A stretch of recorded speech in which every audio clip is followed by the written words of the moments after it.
माननीय सभासदों, माननीय सभापति जी,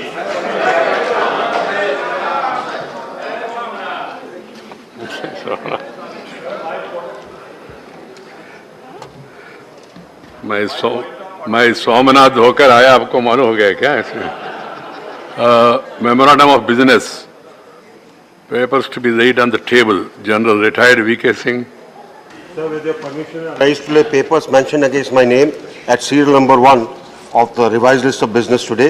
These contain the notification under Aircraft Act published by the Ministry of Civil Aviation. Sri Danveer Rao Sahib Dada Rao.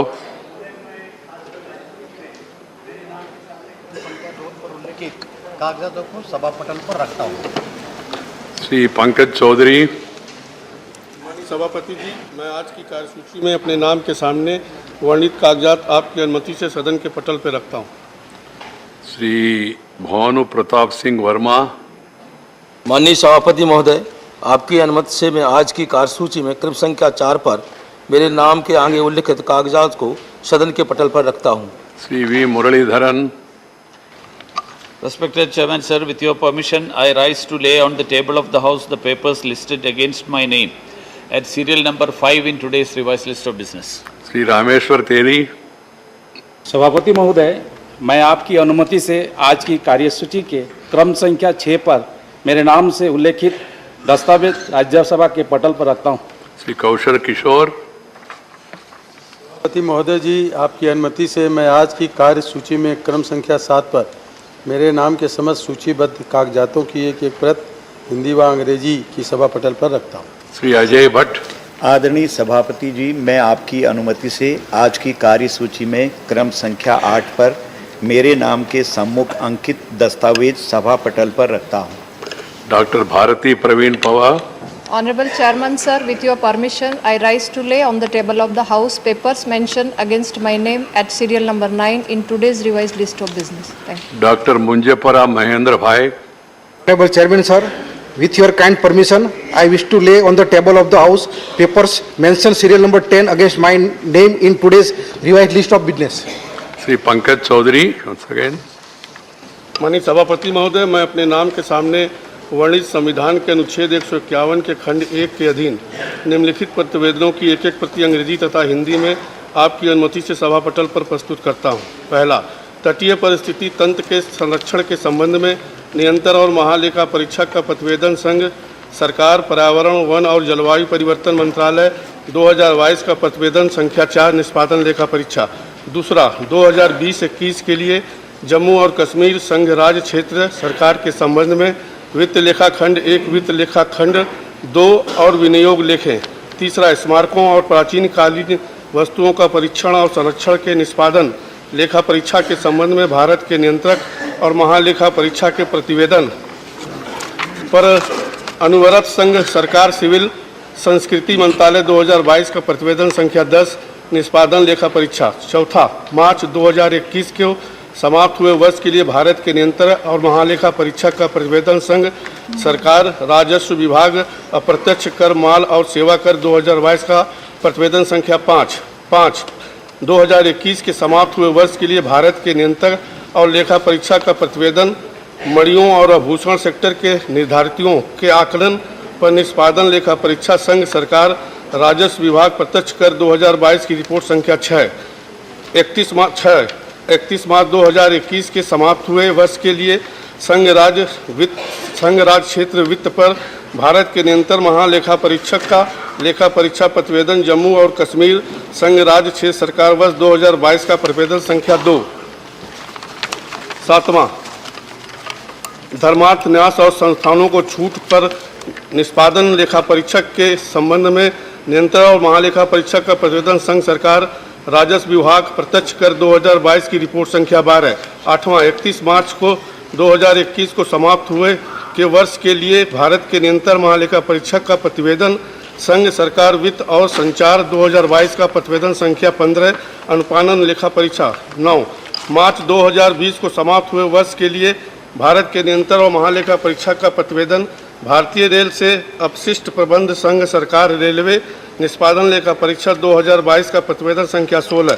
10वां, केंद्रीय सरकार स्वास्थ्य योजनाओं में औषधों का प्रमाण और आपूर्ति के निष्पादन लेखा परीक्षा पर भारत के नियंत्रक और महालेखा परीक्षक का प्रतिवेदन स्वास्थ्य मंत्रालय, सिविल स्वास्थ्य और परिवार कल्याण मंत्रालय 2022 का प्रतिवेदन संख्या 17 और मार्च 2022 को समाप्त हुए वर्ष के लिए राजकोषीय उत्तरदायित्व और बजट प्रबंधन अधिनियम 2003 के अनुपालन पर भारत के नियंत्रक और महालेखा परीक्षक का प्रतिवेदन संघ सरकार आर्थिक कार्य विभाग मंत्रालय वित्त मंत्रालय 2022 का क्रम संख्या 18।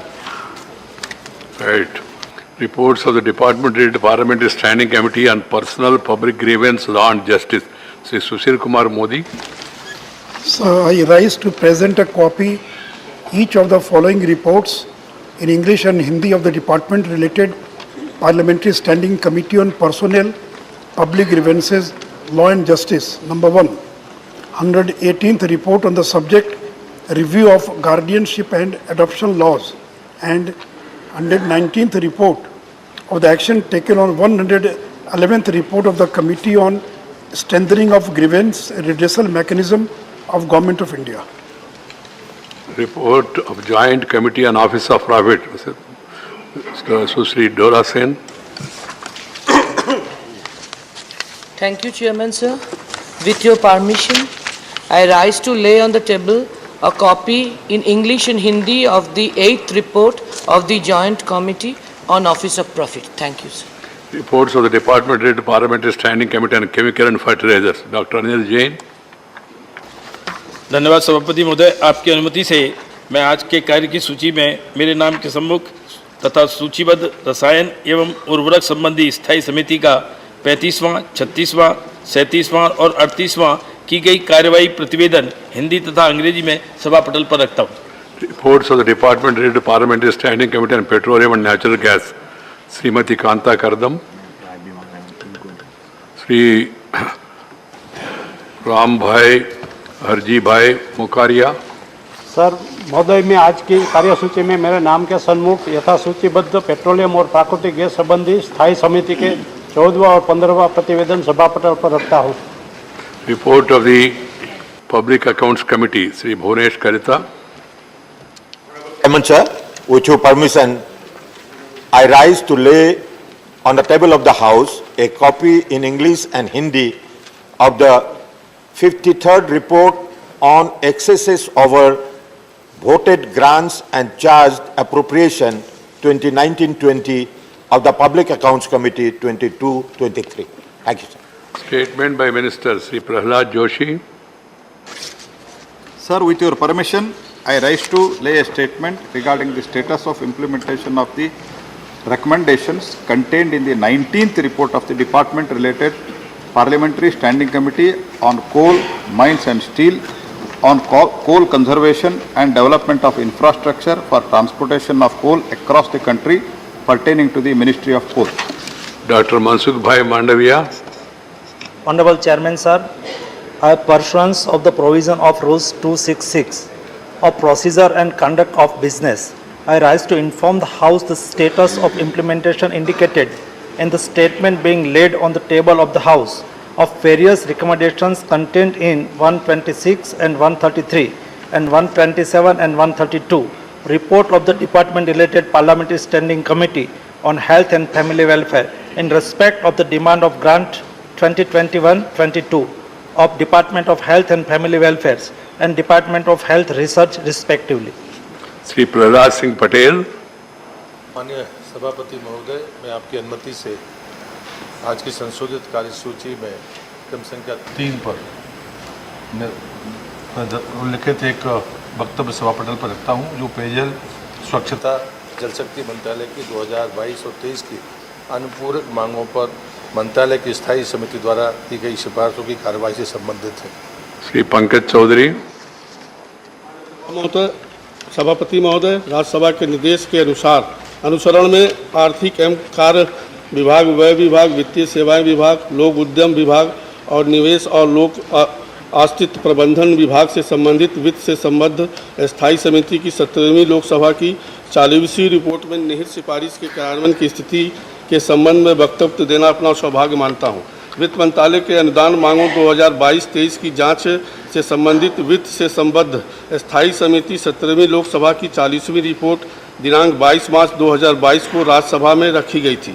समिति ने अपनी रिपोर्ट में विभिन्न मुद्दों पर विचार विमर्श किया था।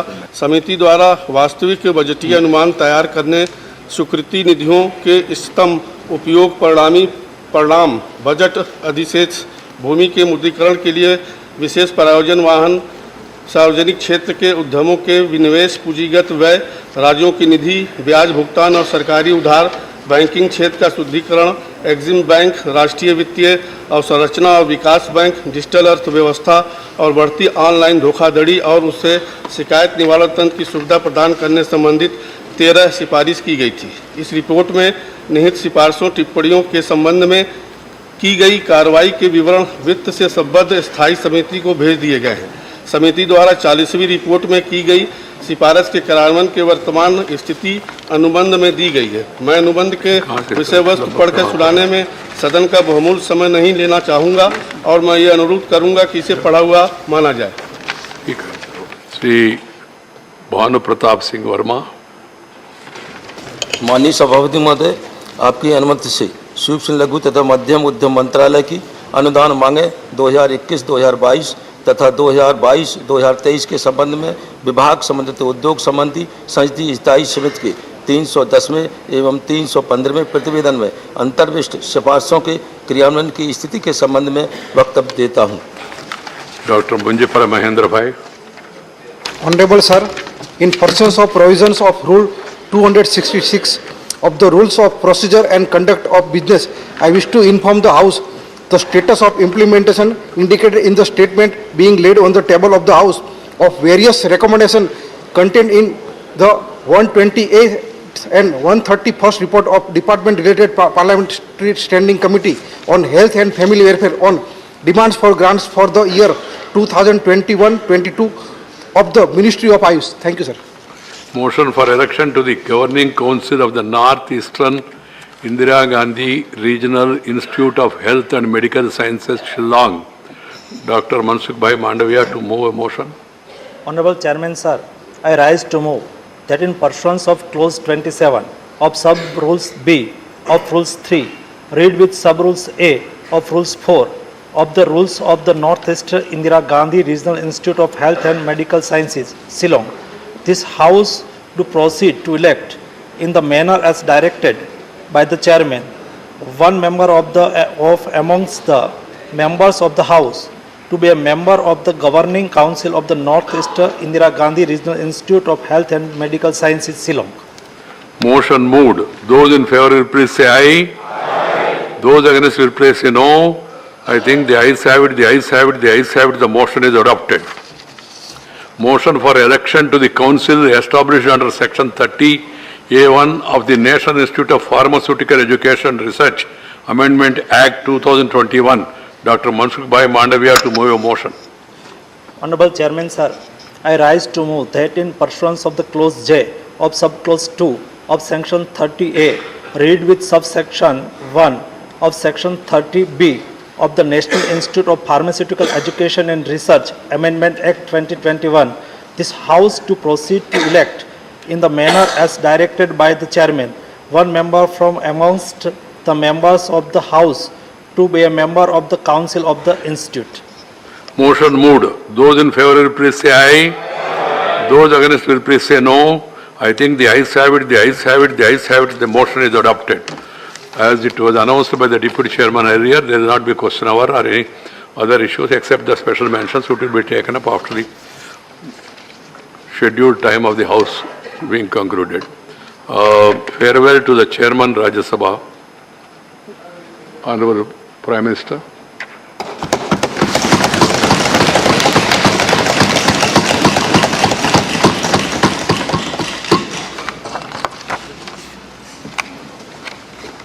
आदरणीय सभापति जी,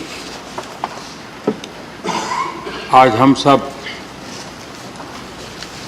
सदन के सभापति और देश के उपराष्ट्रपति आदरणीय श्री वेंकैया नायडू जी को उनके कार्यकाल की समाप्ति पर उन्हें धन्यवाद देने के लिए उपस्थित हुए हैं।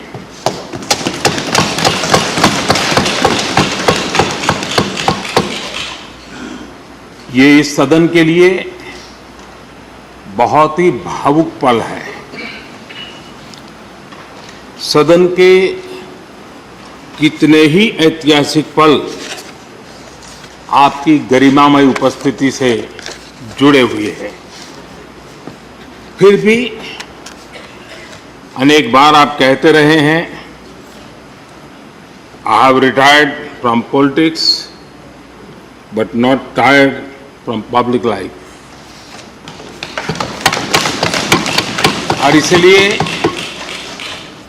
इस सदन को नेतृत्व देने की आपकी जिम्मेदारी भले ही पूरी हो रही हो, लेकिन आपके अनुभवों का लाभ भविष्य में सुदीर्घ काल तक देश को मिलता रहेगा। हम जैसे अनेक सार्वजनिक जीवन के कार्यकर्ताओं को भी मिलता रहेगा। आदरणीय सभापति महोदय, आजादी के अमृत महोत्सव में आज जब देश अपने अगले 25 वर्षों की नई यात्रा शुरू कर रहा है, तब देश का नेतृत्व भी एक तरह से एक नए युग के हाथों में है। हम सब जानते हैं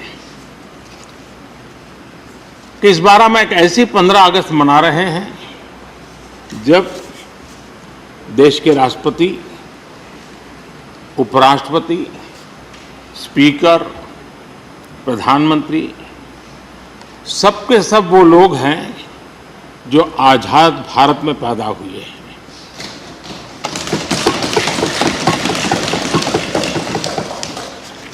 और सबके सब बहुत ही साधारण पृष्ठभूमि से आते हैं। मैं समझता हूं उसका अपना एक सांकेतिक महत्व है, साथ में देश के नए युग का एक प्रतीक भी है।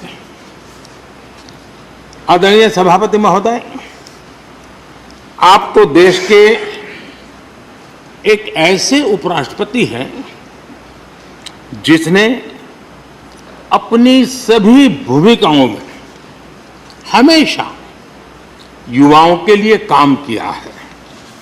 आपने सदन में भी हमेशा युवा सांसदों को आगे बढ़ाया, उन्हें प्रोत्साहन दिया। आप लगातार युवाओं के संवाद के लिए यूनिवर्सिटीज और इंस्टीट्यूशंस लगातार जाते रहे हैं। नई पीढ़ी के साथ आपका एक निरंतर कनेक्ट बना हुआ है और युवाओं को आपका मार्गदर्शन भी मिला है और युवा भी आपको मिलने के लिए हमेशा उत्सुक रहे हैं। इन सभी संस्थानों में आपकी लोकप्रियता भी बहुत रही है। मुझे बताया गया कि वाइस प्रेसिडेंट के रूप में आपने सदन के बाहर जो भाषण दिए, उनमें करीब करीब 25% युवाओं के बीच में रहे हैं।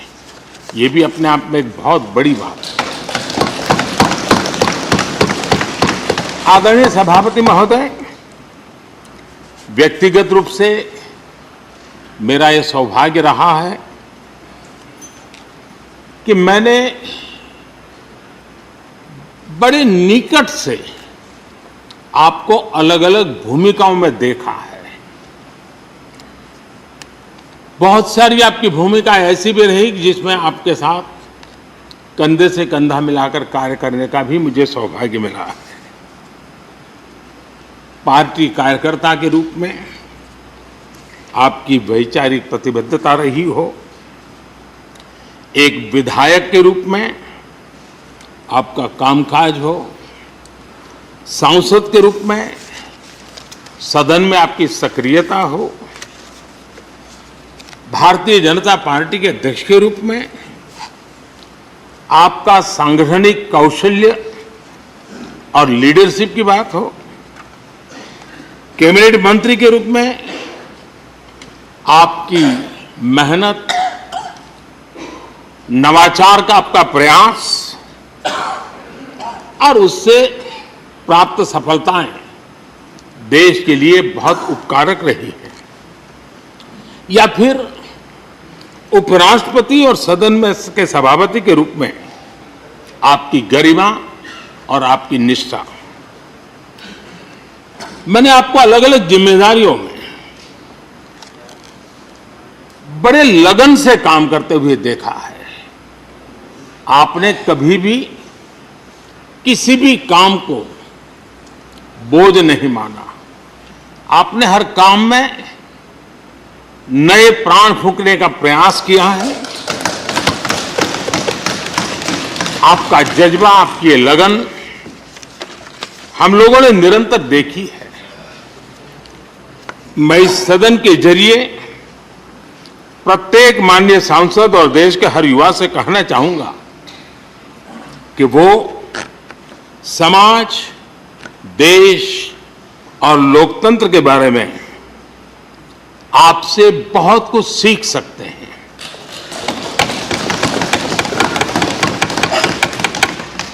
लिसनिंग, लर्निंग, लीडिंग,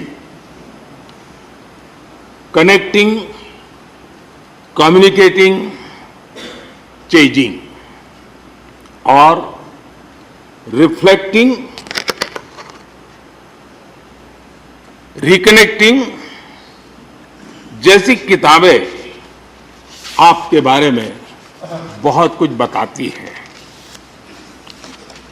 आपके ये अनुभव हमारे युवाओं को गाइड करेंगे और लोकतंत्र को मजबूत करेंगे। आदरणीय राष्ट्रपति महोदय, आपकी किताबों का जिक्र मैंने इसलिए किया क्योंकि उनके टाइटल में आपकी वो शब्द प्रतिभा झलकती है जिसके लिए आप जाने जाते हैं। आपके वन लाइनर्स, बीट लाइनर्स होते हैं और विन लाइनर्स भी होते हैं।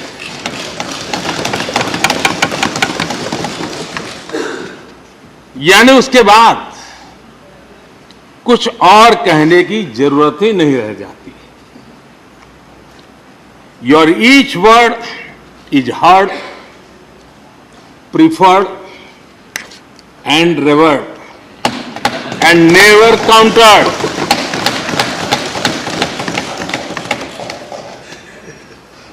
कैसे कोई अपनी भाषा की ताकत के रूप में और सहजता से इस सामर्थ्य के लिए जाना जाए और उस कौशल से स्थितियों को दिशा मोड़ने का सामर्थ्य रखे, सचमुच में आपके इस सामर्थ्य को मैं बधाई देता हूं। साथियों, हम जो भी कहते हैं वो महत्वपूर्ण तो होता ही है, लेकिन जिस तरीके से कहते हैं उसकी अहमियत ज्यादा होती है। किसी भी संवाद की सफलता का पैमाना यही है कि उसका गहरा इंपैक्ट हो, लोग उसे याद रखें और जो भी कहें उसके बारे में लोग सोचने के लिए मजबूर हो।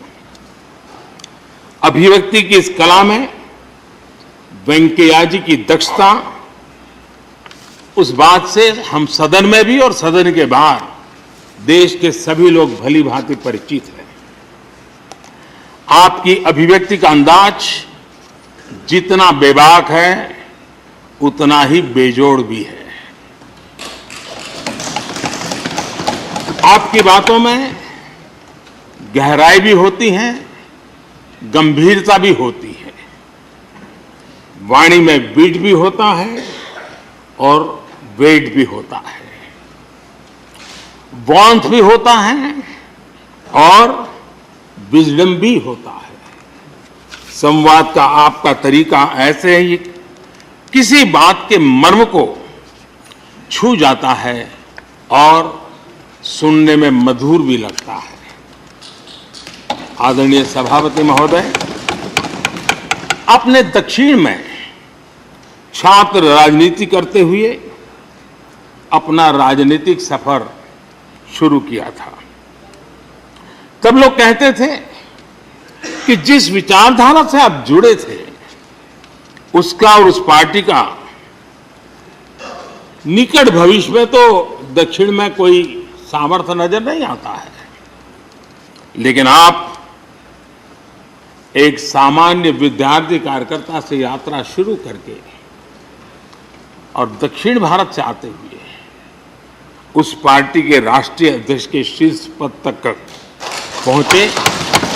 ये आपकी एक अविरत विचार निष्ठा, कर्तव्य निष्ठा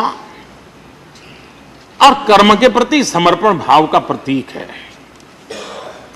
अगर हमारे पास देश के लिए भावनाएं हो, बात कहने की कला हो, भाषाई विविधता में आस्था हो, तो भाषा, क्षेत्र हमारे लिए कभी भी दीवार नहीं बनती हैं। ये आपने सिद्ध किया है। आदरणीय सभापति महोदय, आपकी कही एक बात बहुत लोगों को याद होगी, मुझे तो विशेष रूप से याद है। मैंने हमेशा सुना है आप मातृभाषा को लेकर के बहुत ही टची रहे हैं, बड़े आग्रही रहे हैं, लेकिन उस बात को कहने का आपका अंदाज भी बड़ा खूबसूरत है। जब आप कहते हैं कि मातृभाषा आंखों की रोशनी की तरह होती है, मातृभाषा आंखों की रोशनी की तरह होती है, और आप आगे कहते हैं और दूसरी भाषा चश्मे की तरह होती है। ऐसी भावना हृदय की गहराई से ही बाहर आती है। वेंकैया जी की मौजूदगी में सदन की कार्रवाई के दौरान हर भारतीय भाषा को विशिष्ट अहमियत दी गई है। आपने सदन में सभी भारतीय भाषाओं को आगे बढ़ाने के लिए काम किया। सदन में हमारी सभी 22 शेड्यूल लैंग्वेज में कोई भी माननीय सदस्य बोल सकता है, उसका इंतजाम आपने किया। आपकी ये प्रतिभा, आपकी ये निष्ठा आगे भी सदन के लिए एक गाइड के रूप में हमेशा हमेशा काम करेगी। कैसे संसदीय और शिष्ट तरीके से भाषा की मर्यादा में कोई भी अपनी बात प्रभावी ढंग से कह सकता है, इसके लिए आप प्रेरणा पुंज बने रहेंगे। आदरणीय सभापति महोदय, आपकी नेतृत्व क्षमता, आपके अनुशासन ने इस सदन की प्रतिबद्धता और प्रोडक्टिविटी को नई ऊंचाई दी है। आपके कार्यकाल के वर्षों में राज्यसभा की प्रोडक्टिविटी 70% बढ़ी है। सदन में सदस्यों की उपस्थिति बढ़ी है। इस दौरान करीब करीब 177 बिल पास हुए या उन पर चर्चा हुई, जो अपने आप में कीर्तिमान है। आपके मार्गदर्शन में ऐसे कितने ही कानून बने हैं जो आधुनिक भारत की संकल्पना को साकार कर रहे हैं। आपने कितने ही ऐसे निर्णय लिए हैं जो अपर हाउस की अपवर्ड जर्नी के लिए याद किए जाएंगे। सचिवालय के काम में और अधिक एफिशिएंसी लाने के लिए भी आपने एक समिति का भी गठन किया। इसी तरह राज्यसभा सचिवालय को सुव्यवस्थित करना, इंफॉर्मेशन टेक्नोलॉजी को बढ़ावा देना, पेपरलेस काम के लिए ई ऑफिस सिस्टम को लागू करना। आपके ऐसे कितने ही काम हैं जिनके जरिए उच्च सदन को एक नई ऊंचाई मिली है। आदरणीय सभापति महोदय, हमारे यहाँ शास्त्रों में कहा गया है, न सा सभा यत्र न सन्ति वृद्धा न ते ये न वदन्ति धर्मम। अर्थात जिस सभा में अनुभवी लोग होते हैं वही सभा होती है, और अनुभव लोग वही है जो धर्म यानी कर्तव्य की सीख दें। आपने मार्गदर्शन में राज्यसभा ने इन मानकों को पूरी गुणवत्ता से पूरा किया है। आप माननीय सदस्यों को निर्देश भी देते थे और उन्हें अपने अनुभवों का लाभ भी देते थे, और अनुशासन को ध्यान में रखते हुए प्यार से डांटते भी थे। मुझे विश्वास है कि किसी भी सदस्य ने आपके किसी भी शब्द को कभी अन्यथा नहीं लिया। ये पूंजी तब पैदा होती है जब व्यक्तिगत जीवन में आप उन आदर्शों और मानकों का पालन करते हैं। आपने हमेशा इस बात पर बल दिया कि संसद में व्यवधान एक सीमा के बाद सदन की अवमानना के बराबर होता है। मैं आपके इन मानकों में लोकतंत्र की परिपक्वता को देखता हूं। पहले समझा जाता था कि अगर सदन में चर्चा के दौरान शोरगुल होने लगे तो कार्यवाही को स्थगित कर दिया जाता है, लेकिन आपने संवाद, संपर्क और समन्वय के जरिए न सिर्फ सदन को संचालित किया बल्कि उसे प्रोडक्टिव भी बनाया। सदन की कार्यवाही के दौरान जब सदस्यों के बीच कभी टकराव की परिस्थिति पैदा होती थी तो आपसे बार बार सुनने को मिलता था, let the government propose, let the opposition oppose and let the house dispose. इस सदन को दूसरे सदन से आए विधेयकों पर निश्चित रूप से सहमति या असहमति का अधिकार है। यह सदन उन्हें पास कर सकता है, रिजेक्ट कर सकता है या अमेंड कर सकता है, पर उन्हें रोकने की, बाधित करने की परिकल्पना हमारे लोकतंत्र में नहीं है। आदरणीय सभापति महोदय, हमारी तमाम सहमतियों और असहमतियों के बावजूद आज आपको विदाई देने के लिए सदन के सभी सदस्य एक साथ उपस्थित हैं। यही हमारे लोकतंत्र की खूबसूरती है। ये आपके लिए इस सदन के सम्मान का उदाहरण है। मैं आशा करता हूं कि आपके कार्य, आपके अनुभव आगे सभी सदस्यों को जरूर प्रेरणा देंगे।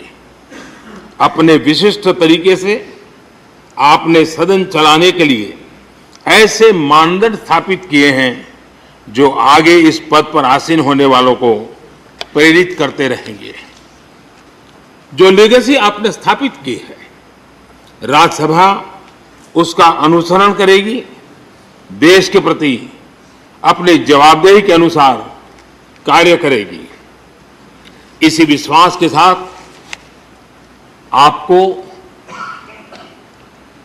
पूरे सदन की तरफ से, मेरी तरफ से अनेक अनेक शुभकामनाएं देता हूं, और आपने देश के लिए जो कुछ भी किया है, इस सदन के लिए जो कुछ भी किया है, इसके लिए सबकी तरफ से ऋण स्वीकार करते हुए मैं आपका धन्यवाद करता हूं।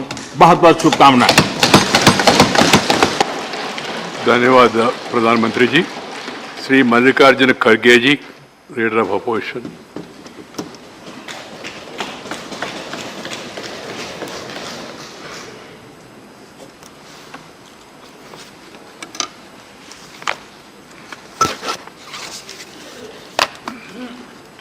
माननीय सभापति जी,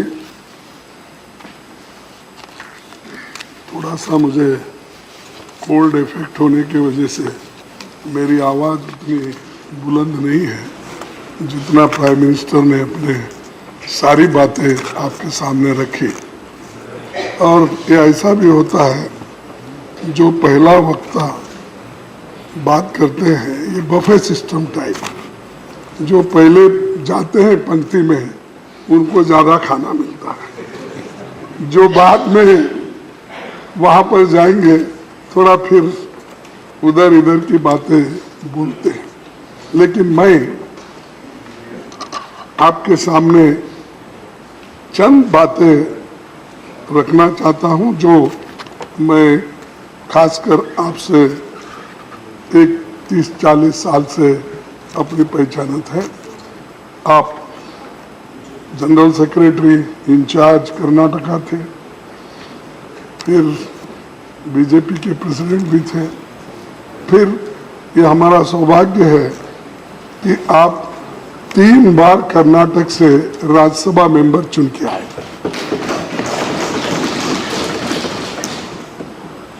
तो सभापति जी, विचारों के सदन राज्यसभा के चेयरमैन के रूप में आपकी विदाई के मौके पर मैं चंद बातें रखना चाहता हूं। यह तो परमानेंट हाउस होने के कारण संसदीय लोकतंत्र में राज्यसभा की अलग हैसियत है। आज जबकि देश आजादी के 75वें साल पर उत्सव मना रहा है, इस हाउस पर भी देश के लोगों की निगाहें पड़ रही है। आपके लिए न ये हाउस नया रहा है, न ही हम लोग नए हैं। 19 सालों तक आप राज्यसभा में सांसद रहे। आपके साथ हमारे लगाव का एक दूसरा भी कारण है जो मैंने पहले ही बताया कि 3 बार राज्यसभा के सदस्य आप चुने गए कर्नाटक से। आप छात्र जीवन से ही राजनीति में एक्टिव रहे। जय आंध्रा आंदोलन चलाने से लेकर अब तक अपने लंबे राजनीतिक जीवन में आपने कई भूमिकाएं निभाई। 1978 से 1985 के बीच 2 बार आप आंध्र प्रदेश के विधानसभा सदस्य भी रहे। यूपीए सरकार के दौरान 2008 से 2014 के बीच आप स्टैंडिंग कमेटी होम के चेयरमैन भी थे। मैं विशेष रूप से आपको ये याद दिलाना चाहता हूं, आप भूल तो नहीं जाते क्योंकि बहुत से आर्टिकल आपने लिखते ही रहते हैं और अपने पुराने विचारों को भी दोहराते हैं। हम हर पेपर में किसी न किसी दिन वक्त वो पढ़ते ही रहते हैं। लेकिन आपने जो आर्टिकल 371J स्टैंडिंग कमेटी के चेयरमैन होने के नाते हम कर्नाटक के लोग जब आपसे अपील किए, ये बहुत दिन से पेंडिंग है और ये जो है एनडीए सरकार में इसको नकारा गया था, लेकिन उसको किसी ना किसी तरह से हैदराबाद कर्नाटक एरिया को उसको एक पुष्टि देने के लिए, प्रगति करने के लिए हम उस आर्टिकल 371J को यहाँ पर अमेंडमेंट करना चाहते थे। तब आपने फौरन उसको स्वीकार किया। यहाँ तक भी यहाँ पर ऑफिस नहीं था तो हम लोग कर्नाटक भवन में जाके जो चीफ मिनिस्टर थे उनको भी बुला के हम सभी बैठकर उस आर्टिकल 371J को आपने स्वीकार किया और वो अमेंडमेंट के रूप में इस सदन में उस सदन में आया। ये भारी जो यूपीए सरकार में जो वायदा किया था वो निभाए, उसके लिए आपका भी मैं धन्यवाद करता हूं। और जो लोग अच्छा काम करते हैं, अगर वो याद नहीं करेंगे तो अच्छा नहीं लगता। आपने बहुत बड़ा काम करने के लिए हमको हिम्मत दी और सपोर्ट किया। राज्यसभा में आपने 11 अगस्त 2017 को सभापति के रूप में अपने प्रथम भाषण में कहा था कि मुझे सभा के दोनों पक्षों की संवेदनाओं, नियमों, मेंबर्स के अधिकारों, विशेष अधिकारों और भावनाओं और कुछ अवसरों पर उनकी हताशा की जानकारी है। आपने अपने स्तर पर प्रयास किया, कई तरह के बदलाव की कोशिश के लिए आप सक्रिय रहे और आपने इस बात की पैरवी भी की कि सभी प्रमुख राज्यों में अपर हाउस बनाने के लिए एक राष्ट्रीय नीति बने। इसी तरह महिला आरक्षण बिल पर सहमति बनाने और कई दूसरी बातें आपने खुलकर कही। मुझे भरोसा है कि सरकार ये काम जो आप अधूरा छोड़ के जा रहे हैं उसको पूरा करेगी। जब मैं लोकसभा में विपक्ष को रिप्रेजेंट कर रहा था तब आप शहरी विकास, आवास तथा संसदीय कार्य मंत्री थे। उसके बाद जब 2017 में आप राज्यसभा के चेयरमैन बने तो मैं भी 2020 में नेता विपक्ष के रूप में आज यहाँ खड़ा हुआ।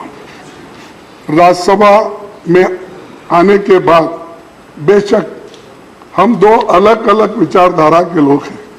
आपकी आइडियोलॉजी अलग हो सकती है, मेरी आइडियोलॉजी तो आपको सबको ही मालूम है, फिर उस पर मैं चर्चा नहीं करना चाहता। ये स्वाभाविक है, आपसे मेरे कुछ शिकायतें भी हो सकती हैं, लेकिन ये इस वक्त नहीं वो शिकायत करने का, क्योंकि आपने जो इतने कठिनाई में अपना रोल निभाया, इतना प्रेशर में रहते हुए भी अपने रोल निभाया, इसलिए मैं आपको धन्यवाद देता हूं। लेकिन यहां मैं उन बातों को उठाना नहीं चाहता, एक चंद लाइनों में अपनी बात रखना चाहता हूं। अगर तलाश करूं तो कोई मिल जाएगा, अगर तलाश करूं तो कोई मिल जाएगा, मगर आपकी तरह कौन हमें मिलेगा।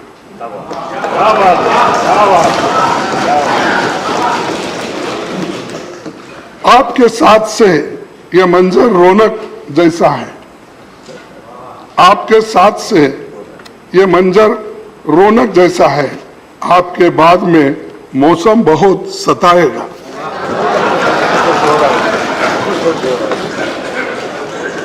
क्योंकि आपके बाद क्या मौसम होगा और कैसा सताएगा मुझे मालूम नहीं, लेकिन मैं ये बात इसलिए कह रहा हूं कि आपने सब प्रेशर के अंदर भी काम करने का आपने सीखा और सब माहौल में भी आपने काम किया। आपके संरक्षण में राज्यसभा के अब तक जो प्रधानमंत्री जी ने यहाँ पर नमूद किए कहे 14 फुल सेशन हुए। आपने मानसून सेशन 2018 से एमपीज के लिए ऑनलाइन नोटिस देने की सुविधा कराई। संविधान के 8वीं अनुसूची की सभी 22 भाषाओं में सदस्यों को बोलने का मौका आपने दिया। कई सांसदों को अपनी मातृभाषा में बोलने की सहूलतें हो गई। आपने नॉन हिंदी इलाके के सांसदों को हिंदी में बोलने के लिए प्रेरित किया और उनको प्रोत्साहित भी किया। आप जिस रोल में रहे, गांव देहात के लोगों की बात उठाते रहे। अटल जी की सरकार में आप ग्रामीण विकास मंत्री थे, तो आपने प्रधानमंत्री ग्राम सड़क योजना शुरू की थी। हमारी यूपीए सरकार ने इसे आगे बढ़ाया क्योंकि ये गांव वालों के लिए बहुत फायदेमंद था। 1987 में अटल जी ने कहा था कि राज्यसभा में रहे बिना राजनीति की ट्रेनिंग पूरी नहीं होती। आप तो भाग्यशाली हैं जो इसके सदस्य और संरक्षक दोनों बने हुए हैं। सदस्य भी बने और संरक्षक भी बने। ये जो अटल जी का कहना था वो आपने पूरा कर दिया। सभापति जी, आपने कई बार ये बात कही है कि पब्लिक लाइफ में राजनेता कभी रिटायर होता है न टायर्ड होता है। जो बात प्रधानमंत्री जी अपने भाषण में कहे, तो आप रिटायर भी नहीं होंगे पब्लिक लाइफ से और टायर्ड भी नहीं होंगे, काम करते रहेंगे। और मेरी आशा है कि देश के दूसरी सबसे बड़ी कॉन्स्टिट्यूशनल पोस्ट से विदा होने के बाद भी आप नागरिकों के बीच और सक्रियता से काम करेंगे। इस देश के लोकतंत्र, समता, समानता, संविधान के मौलिक तत्वों पर युवा पीढ़ी का मार्गदर्शन करते रहेंगे। आपकी विदाई के मौके पर मेरे मन में कई विचार आते हैं। कोरोना संकट के दौरान भी आपने काफी प्रयास करके हाउस चलाने का प्रयास किया। सिटिंग अरेंजमेंट को बदला गया, सांसदों को कोविड प्रोटोकॉल के हिसाब से बैठाने का काम भी करना पड़ा और एक एक यानी यहाँ पर जो बेंच पे एक या दो और बहुत से सदस्यों को ऊपर बिठाया गया, चंद को पार्लियामेंट में बिठाया गया, लेकिन आप अपना काम नहीं छोड़े। कोविड के पीरियड में भी आप अपना काम करते रहे। आपने 2018 में रूल्स की समीक्षा का जो काम आपने आरंभ किया था, उस पर सभी दलों से विचार कर काम आगे बढ़ना चाहिए। कई नियमों को बदलने की जरूरत है। आज हाउस में जो बातें होती हैं उसका पूरा देश और दुनिया देखती है। राज्यसभा और लोकसभा दोनों की विशिष्ट भूमिका है। मैं यहाँ एक बात रखना चाहता हूँ कि लोकसभा और राज्यसभा की टीवी दोनों का मर्जर नहीं होना चाहिए था। जनता के सुख दुख से जुड़े मामलों पर गंभीर चर्चा हो, सर्वोत्तम समाधान भी निकले, ये बात देश के सभी लोग चाहते हैं। राज्यसभा अलग अलग विचारधाराओं की राजनीति का केंद्र भले हो, नजरिए में भले कुछ फर्क हो, लेकिन सबका लक्ष्य और सपना देश के इंक्लूसिव ग्रोथ, लोकतंत्र और संविधान की रक्षा, एकता कायम रखने का होना चाहिए। हमें उम्मीद है कि इसके लिए आपका योगदान जारी रहेगा, क्योंकि आप पहले ही कहे हैं बहुत बार कि मैं रिटायर्ड नहीं होता और टायर्ड भी नहीं होता। तो इस बात को आप ध्यान में रख के इस इंक्लूसिव ग्रोथ, लोकतंत्र और संविधान की रक्षा के लिए और भारत की एकता के लिए आप हमेशा लड़ते रहेंगे। मैं आपके स्वास्थ्य और सार्थक जीवन की कामना करते हुए इस पंक्ति के साथ आपको बहुत शुभकामना देता हूं, क्योंकि ये बहुत ही अहम है।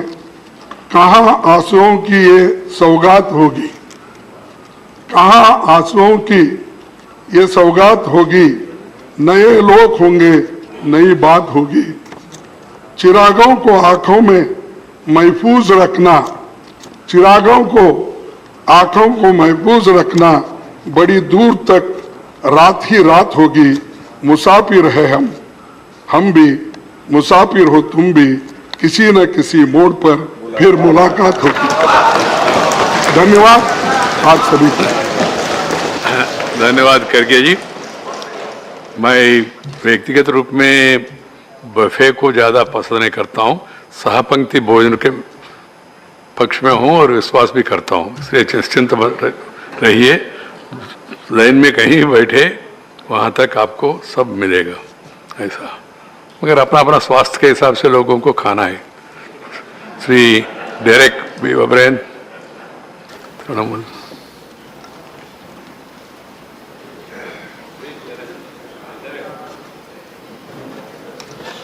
प्लीज डेरेक जी, प्लीज बोलिए, बैठ जाए।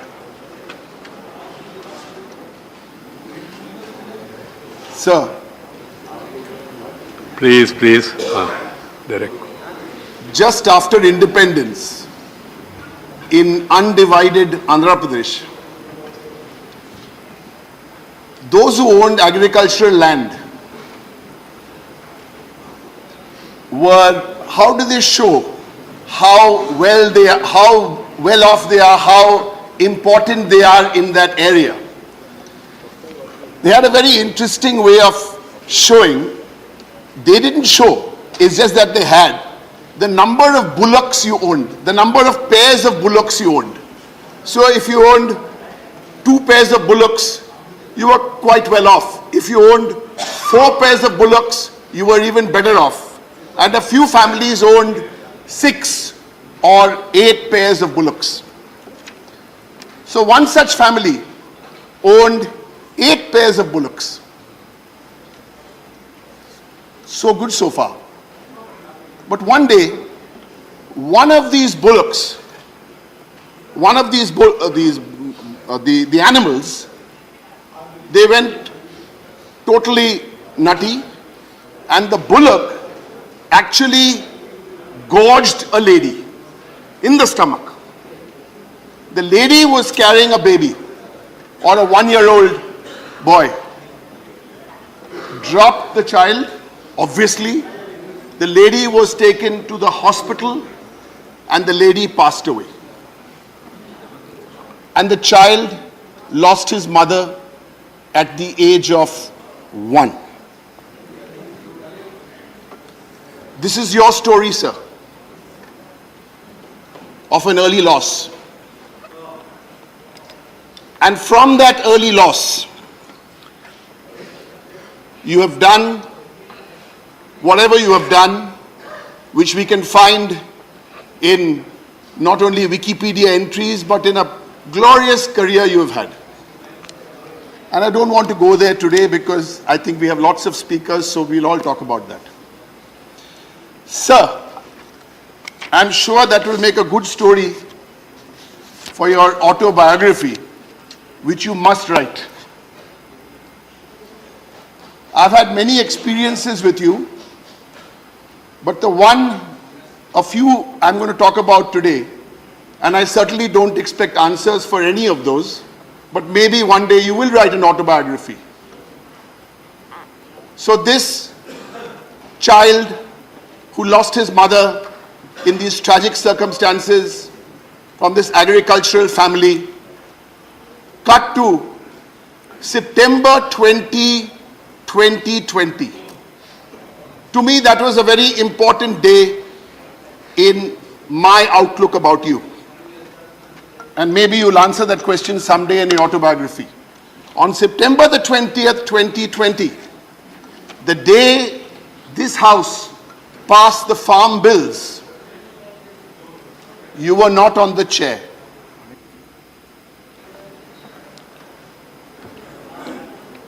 You were not. Sir, you're the only Vice President who has served 4 terms as a Rajya Sabha MP. You're the only Vice President who has visited every Indian state, include all 28 states, including the states in the Northeast.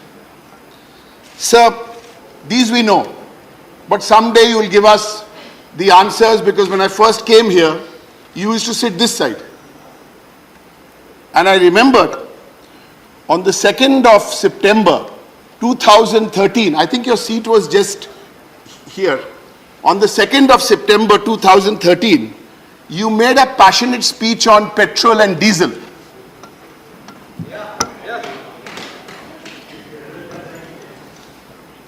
So one day you'll tell us in your autobiography, why then?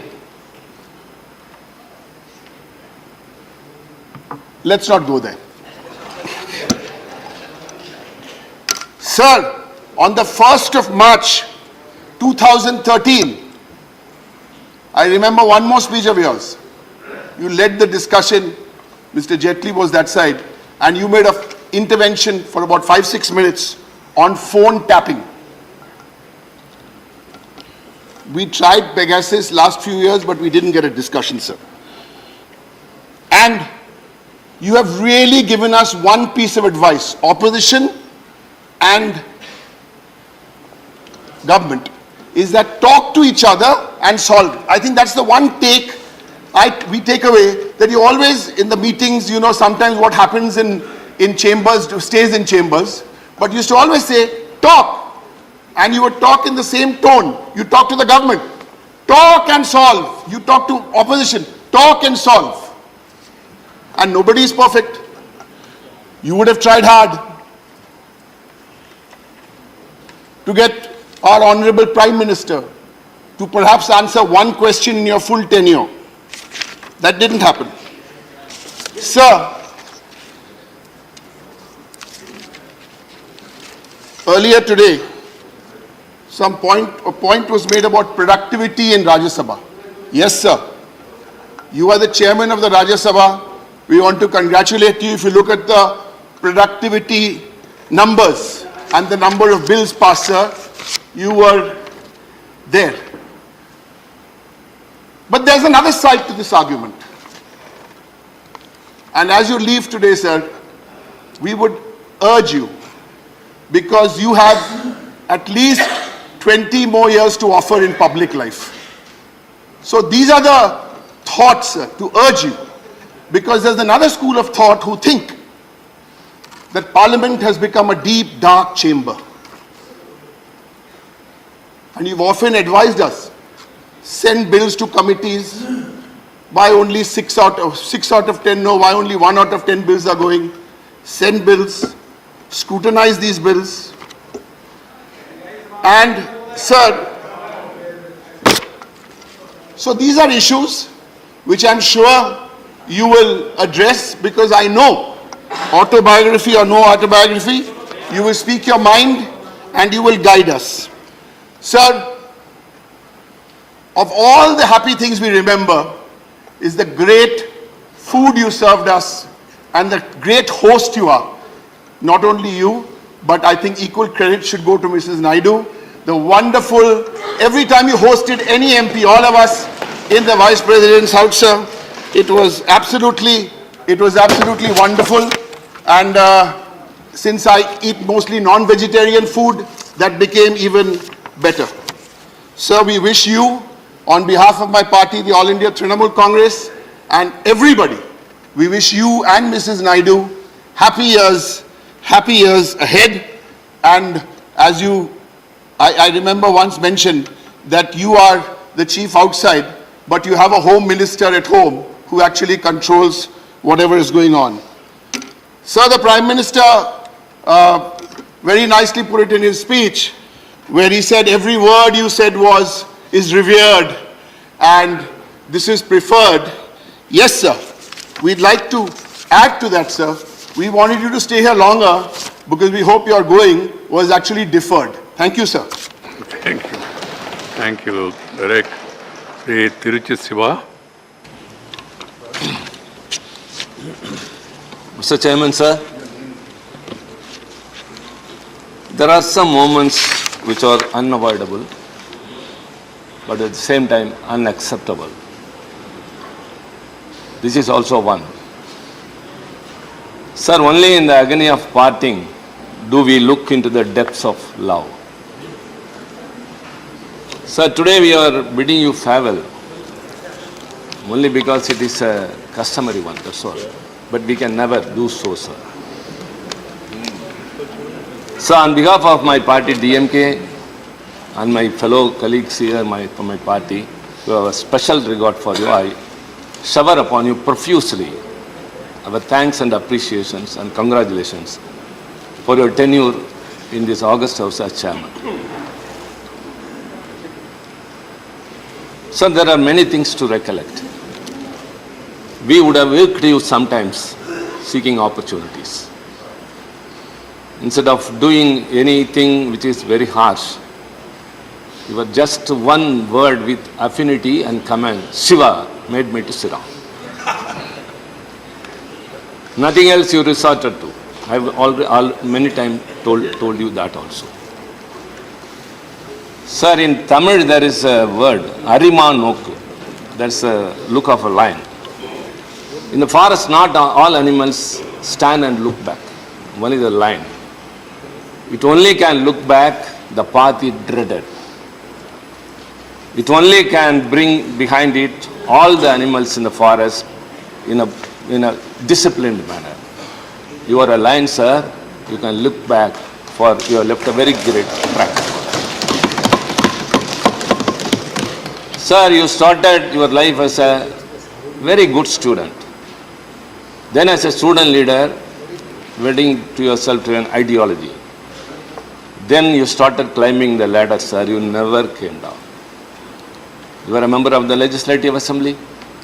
You became the leader of your party. You became a member of this August House. You were in the opposition bench. You were a minister. And now you decorated the second highest position in this country, the Vice President, the second authority, constitutional authority. And sir, we had great times with you as the chairman of this House. Sir, one thing you will also appreciate. We might have disturbed you.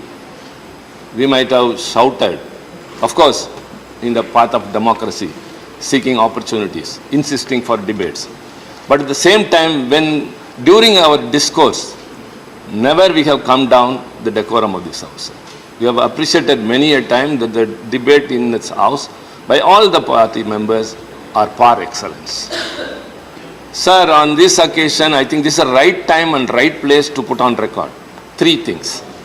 Number one, our honorable leader of opposition told that only in Rajya Sabha a member can speak in any of the 22 languages in the 8th schedule of the Constitution, and that you only brought it into action. Wherever you go, you have advocated for the regional languages to cherish. You advise everyone, please protect, enrich your mother tongue. At the same time, learn other languages also. Nothing wrong in that. Based on that only you have done. And other two things, which many of our colleagues themselves would not know, but I would like to put on record today, not to the members in this House, but also to the people outside in the world. Sir, there has been a customary and convention in the Parliament. It's a British legacy. Whenever a member or a minister lay a paper on the table of the House, the convention is, I beg to lay on the table of the House. See, I am a product of the self-respect movement, sir. So such words were indigestible. We were not able to digest. Sir, I have represented to your predecessors many a time, to the government also many a time, but nobody bothered. Sir, I must appreciate and thank you. You only removed that word there. Why in a democratic republic anyone should beg anyone? So you removed that word, sir, and now with heads held high, every member and minister are just tabling their papers, sir. Not beg. They lay the paper on the table of the House. They raise to lay the paper on the table of the House. And second, sir, all notices we send to the Secretariat or addressed to the Secretary General. And many might not have noticed, sir, when we sign, it is yours faithfully. It doesn't suit a member of Parliament to write to an official, yours faithfully. It's not your school. I represented it to you, sir. You asked what can be the substitute. I said yours sincerely, and now all our notices are having yours sincerely, sir. I don't know about the other house. I don't want to tell that even if it be. Sir, you upheld the dignity of the members. As well as always you were very much interested in upholding the decorum and dignity of this House. Sir, we cannot forget your days in this House as chairman. There are many other things. And personally, I cannot forget you. I can recollect you many a time. Whenever I see S.V. Rangarao on the screen, I will be reminded of you only. that majestic look and walk, only you resemble. And you will be in Chennai, that also I know, you will be very close to us. I request you, sir, direct told, you will write. I say, please write an autobiography, which will be your real contribution to the posterity of this country, sir. Only one word, sir, we will miss you. We will miss you, sir. Thank you very much. Thank you, Shiva. Sri Sanjay Singh. धन्यवाद sir, आपने आज मुझे इस भावुक अवसर पर अपनी बात कहने का मौका दिया। सर, जब मैं इस सदन में आया तो विपक्ष में होने के नाते कई बार अपने मुद्दों को लेके आपके गुस्से, आपकी नाराजगी का सामना भी करना पड़ा, लेकिन मैं आज पूरे देश को इस सदन से कहना चाहता हूं कि मैं ऐसा सौभाग्यशाली सांसद हूं जिसको सबसे अधिक प्यार आपका मिला है, सबसे अधिक गाइडेंस आपकी मिली है, सबसे अधिक समझाने का काम इस चेयर से हटने के बाद आपने किया। जब भी कभी चैम्बर में गया, आप एक अलग इंसान थे, घर पे गया एक अलग इंसान थे, चेयर पे आपने हमेशा समझाने का काम किया कि सदन के मर्यादा के हिसाब से चलो। मुझसे इन 4.5 वर्षों में कभी भी कोई भूल, कोई गलती हुई हो सर, मैं उसके लिए आपसे माफी चाहता हूं, हाथ जोड़कर माफी चाहता हूं। और उसमें कुछ भी व्यक्तिगत नहीं था सर, उसमें जो कुछ भी था, कभी देश के किसी मुद्दे पर, कभी जनता के किसी मुद्दे पर, जो भी मुझसे गलती हुई मैं उसके लिए क्षमा प्रार्थी हूं। आपका एक वाक्य आपने इसी चेयर से बैठ के कहा था, ये हाउस, ये राज्यसभा का सदन उसी का प्रतिनिधित्व करता है, और आपने उस भावना को हमेशा इस सदन में जीवित रखा। और आपके वो वाक्य थे, विविधता में एकता, भारत की विशेषता। आपने सारी भाषाओं में, यहां तक कि जो हमारी स्थानीय भाषाएं थी उसमें भी हमें सदन में बोलने की अनुमति दी। ये आपकी एक वैचारिक सोच का प्रतीक है सर, और इसके लिए हम सब आपके बहुत बहुत आभारी हैं। सर, आप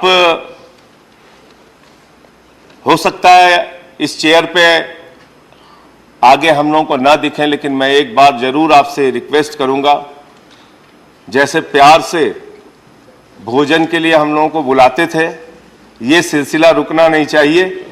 जब भी दिल्ली आप आए, दिल्ली का सांसद होने के नाते हम चाहेंगे उसकी सूचना हमें मिले और हम सारे लोग आपके साथ बैठें, आपसे हमेशा सीखते रहें। बहुत बहुत आभार आम आदमी पार्टी की ओर से, अरविंद केजरीवाल जी की ओर से और सदन के हमारे सभी सांसदों की ओर से आपके उज्जवल भविष्य की प्रभु से ढेर सारी शुभकामनाएं करता हूं सर। बहुत बहुत धन्यवाद। Thank you Sanjay. Doctor Sasmit Patra. Honorable Chairman, sir, it's a very poignant day. It's a very heavy day. And before, I don't want to bid you farewell, honestly. I honestly don't want to bid you farewell. I just hoped you would stay on and on. But then life has its own transitions.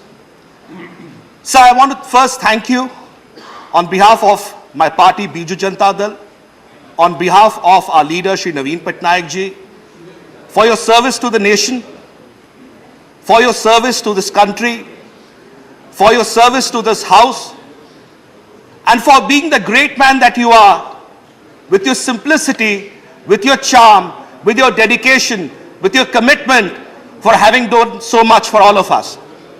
So it's been only 3 years. it's been only 3 years that I have come to know you personally, but it seems like a lifetime. Time is short. Honorable Prime Minister was speaking about how you have always promoted youth, how you have promoted the regional languages. Honorable LOP, Honorable Members of Parliament have been speaking. I'll not elaborate on that. I brought evidence to the House today, sir. The evidence I'm going to lay on for everyone to see. The day was February 7th, 2020. The day before, I had been to you in your chamber and you said, Sasmit, why don't you speak in Odia? It's your mother tongue. Speak more. The next day I spoke in Odia by first 0 hour on a specific topic. You were on the chair, sir, and you said, Uttam Kahuchanti. You spoke well. After a few minutes, I get this brief note from you, sir. What does it say? Evidence. Uttam Kahuchanti, written by you, signed Sri Venkaiah Naidu, to me, Sasmit Patra. So why I brought this evidence? There are many evidences. But why I brought this evidence to the House is because this was a note for you. For me, it's a memory of a lifetime. It will stay with me as long as I am there. And that is what Sri Venkaiah Naidu ji means to all of us. So promotion of youth. There are many young members who have come in very new to the House. And I just wanted to probably take this opportunity to tell you how you have promoted the youth members of Parliament, the young members of Parliament. In August 2020, Sunday had a phone call in the evening saying that I have been appointed to the panel of Vice Chairman of the Rajya Sabha. I was surprised. I said, I'm only 13 months into the Rajya Sabha. Sir, you were the person when I called in the evening, sir. Do you think I'm capable of presiding over this August House? Do you think I'll be ever able to do justice? You said, I believe in you, I stand by you, you do your work, you keep working hard. That was Sri Venkaiah Naidu ji. Sir, I will not take much time. You've always been a friend of Odisha. Whenever we have brought matters of Odisha before you, sir, you've always given us a patient hearing. Whenever there have been matters of Odisha that have to be raised in the House, you were always open to the idea of how we can develop more and more. Whenever our new members of Parliament from across party lines used to come up, you used to encourage them. So one thing I must tell you, sir, your presence in the chair is very reassuring. Your presence in the chair gives us strength. And your presence in the chair, you have inspired and motivated not only the members of Parliament of the Rajya Sabha, you have inspired and motivated every youth of this nation. And I say that with a great measure of humility. Sir, at the end, I'd just like to tell you today I'm reminded of the words of Robert Frost. The woods are lovely, dark and deep, but I have promises to keep and miles to go before I sleep and miles to go before I sleep. I think today, sir, you have miles to go, and as Derek ji said, you have more than 20 years of public life left. You will continue to inspire us every day. You will continue to cherish your memories every day. With these words, I thank you for your wisdom. Thank you for your leadership. On behalf of Biju Janata Dal, our leader Shri Naveen Patnaik ji, we thank you for your service to the nation. Thank you. Sasmit ji. Sri Vijay Isai Reddy. Thank you, Chairman, sir. Sir, needless to mention that every Telugu person today is proud that this August House is chaired by a Telugu man. On behalf of 9 crore of Telugu people, that you have made us proud, really proud. I speak, in fact, on behalf of 9 crore people, and we all feel proud of you, sir. Sir, your political, because I hail from Nellore district and you also hail from Nellore district, and your political, in fact, I have attended so many public meetings as a student and we all inspired. And your political rise is inspirational for all of us, not only Nellorites, even for the entire country, sir. When you, rise, we all feel that as if we have risen. this is the inspiration what we have got, sir. As Honorable Prime Minister has said, and your articulation and the command over all the three languages, Telugu, Hindi and English, and I don't know the other languages, and Tamil also, and really appreciate it. And sir, the entire nation would recollect that August 5th, 2019, when the emotions ran high and this House was discussing the abrogation of Article 370, and your presence on the chair gave strength to the smaller regional parties like us at that point of time to speak freely and help pass the resolution, sir. Sir, I take this opportunity to appreciate your support that you have extended to the committees, standing committees, and how under you the parliamentary standing committees gained importance, and you have reviewed from time to time and gave inspiration to all of us, sir, the chairmen as well as the members of the standing committee, sir. Sir, Sabhapati Mahoday, sir.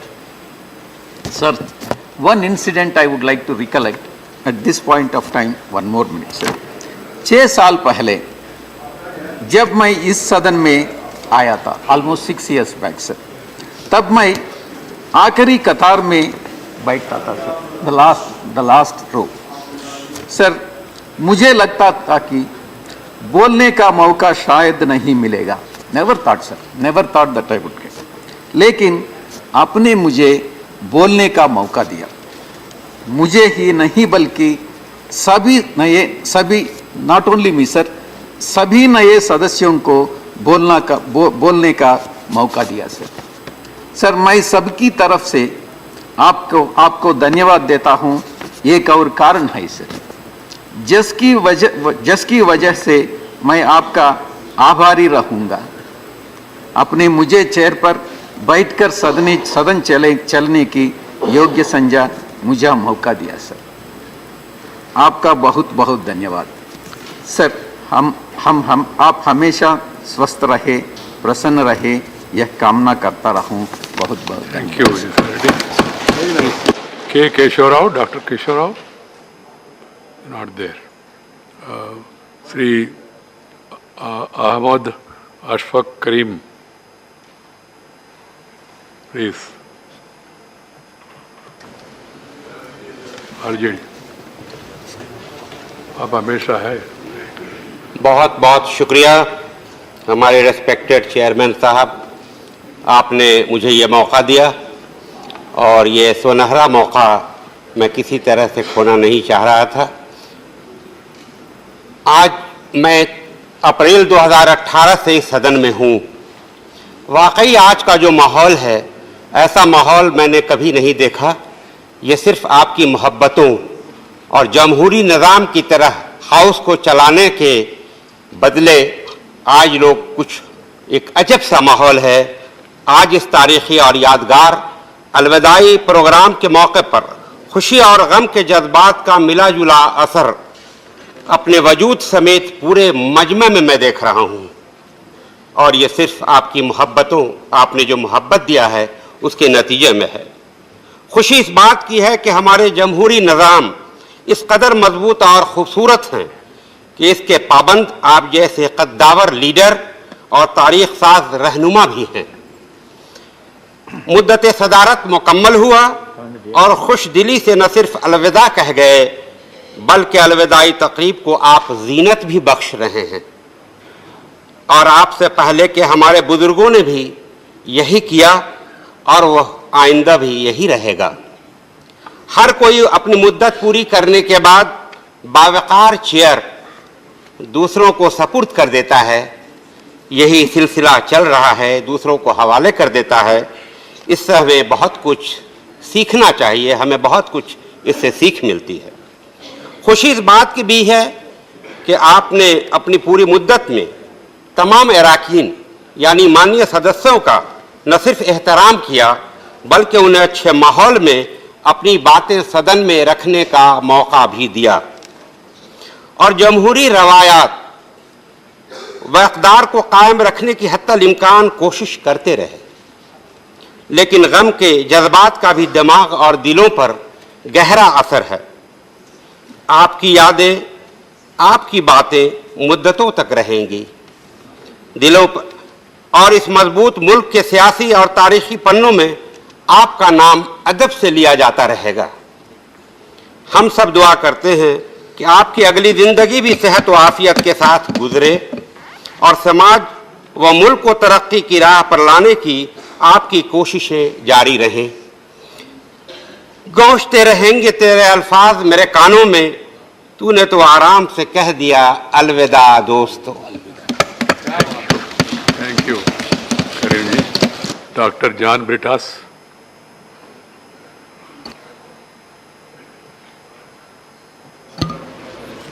Thank you, sir. I endorse whatever has been spoken here by my esteemed and senior colleagues, including the Honorable Prime Minister and Leader of the Opposition. Nevertheless, I consider this as my bounden duty to place the appreciation, gratitude, and best wishes of my party, CPIM, on record. Sir, as you know, we are from the opposite sides of the ideological spectrum. But, sir, I have no hesitation in lauding your clarity of conviction. Sir, you belong to the category of statesmen with an organic thinking. What has impressed me the most, sir, I would speak what I feel at heart. I won't speak a word which is not part of my thought process. Sir, you are a living example of the great diversity of this nation. And that is the underlying thread of the unity of this country, sir. So I have a reason why I say so.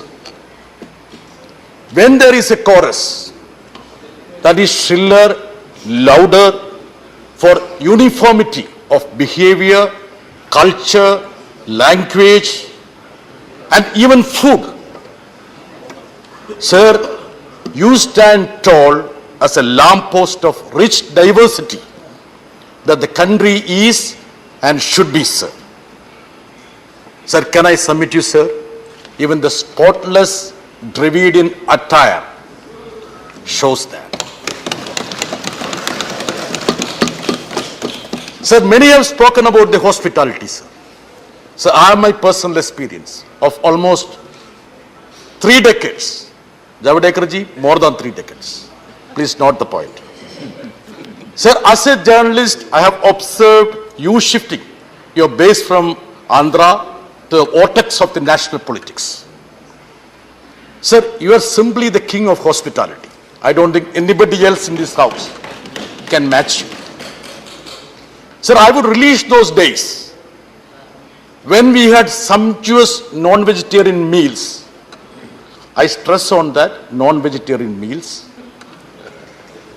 I am vegetarian too, as much as I am non-vegetarian. At your house and at the BJP office. Nadaji, please note the point. Many of my juniors in journalism are pleasantly surprised to think about the menu at that time, sir. Sir, at that time, prawns and cooks used to fly from Vijayawada and Guntur to Delhi. Sir, I think I would be missing in my duty if I don't spell out this point. There is a feeling amongst many, sir, that you would go down in the history as the president the nation has missed. So this is something which I thought I should say. Sir, yes, sir, I have been seeing the house from inside and outside, from above, sir. Sir, I can't think of a chairman who got involved with the nitty-gritty of the house like you, sir. I have not seen any chairman, sir. Many used to come here, sit for an hour and leave. But you used to get involved, even to the minutest aspect of the house, sir. This, I think, sir, your long, grueling journey from a village from Andhra, becoming an MLA, MP, minister, and also helping the organizational structure of a political party. And sir, with this long experience, you could even read the minutest emotion in our minds. Sir, one important aspect in your approach was that you are cut for the parliamentary democracy. I should say that. And you are living at a time the parliamentary democracy needs you more. I would say that. Derek was saying about parliament becoming a dark chamber. I don't know what he actually meant, but I feel that you are living at a time when we require you more, sir. Sir, your habit of disagreeing but allowing us and respecting us the right to express our view was something which should be talked about, sir. Sir, one more thing, sir. Small political parties. That is something which I need to say, because you believed and you had the conviction that though some of the parties may be insignificant in numbers, their voice are relevant and vital to the existence of this nation as a plural polity. Sir, I would be failing in my personal duty if I don't speak about my experience, sir. Please give me 1 minute, sir. Sir, after making my maiden speech on the following day, sir, you should allow me to say that because Honorable PM was saying that you have the penchant to promote young and new members, sir. On the following day, I got a call from Vice President's house. I was pleasantly surprised and I was little concerned or worried also. And after a few seconds, you were on the lines. And you told me that you may not agree with me fully, but my speech was wonderful and you appreciated the homework which I did. Sir, I didn't even share this to my family because my family would think that, you see, my character has changed after becoming a member of parliament. Sir, but you followed it up. And you also said something, sir. You said that after reading all the newspapers, you were so sad that not even a single newspaper wrote a single line about my speech which impressed you, sir. Sir, you didn't stop there, sir. After 2 days at a public function, you narrated this and you also said about the sad plight of the childless, sir. It was a perfect indictment of the media, which is indulging in trivial, sensationalism and frivolous. Right. I also partially respond, sir. Sir, the other day, when few of us came to your chamber with my leader, Mr. Elamaran Karim, Mr. Binoy Vishwam and Tiruchi Shiva, he is also a leftist leader, and you were pouring out your reminiscence about the legendary communist leaders.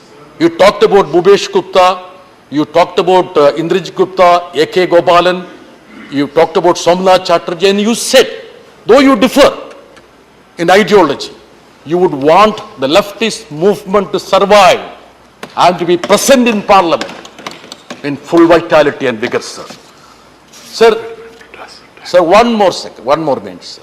Sir, when you inaugurated the school in Chennai, because since Shivaji didn't say, I should say that, you quoted renowned Tamil poet Bharatiyar, and you said, it is more virtuous to educate a child than to build 1,000 temples. So that is very relevant, sir. Sir, you have set a benchmark, and I would say it is not an obstacle for your successor, but it's an inspiration. Like Mahatma Gandhi said, sir, as many men has exalted in greatness when they relinquished the chair. As he said, power is of two kinds. One is obtained by the fear of punishment and other by acts of love. Power based on love is 1,000 times more effective and permanent than the one derived from fear of punishment, sir. Wish you the best for all your future endeavors, sir. Thank you very much, sir. Thank you. Honorable members, I have a list before me. We have 32 speakers. Keep the time in mind. And I don't want to cut anybody in between, but at the same time, the duty compels me that I should remind you about the time. And there are many more other than proposed by party also want to say something. We will be able to do justice to them provided if we are able to complete it on time. Now it is Sri Ramnath Thakur.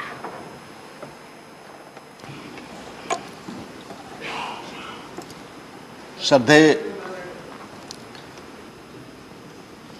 सभापति महोदय, जिस तरह एक परिवार का मुखिया सारे सदस्यों को देखभाल करता है, उसी तरह राज्यसभा में आपके आने के बाद सारे सदस्यों को आपने एक गार्जियन की हैसियत से देखा, समझा और उसे दिशा निर्देश दिया। संसदीय जीवन में आपने जो ज्ञान,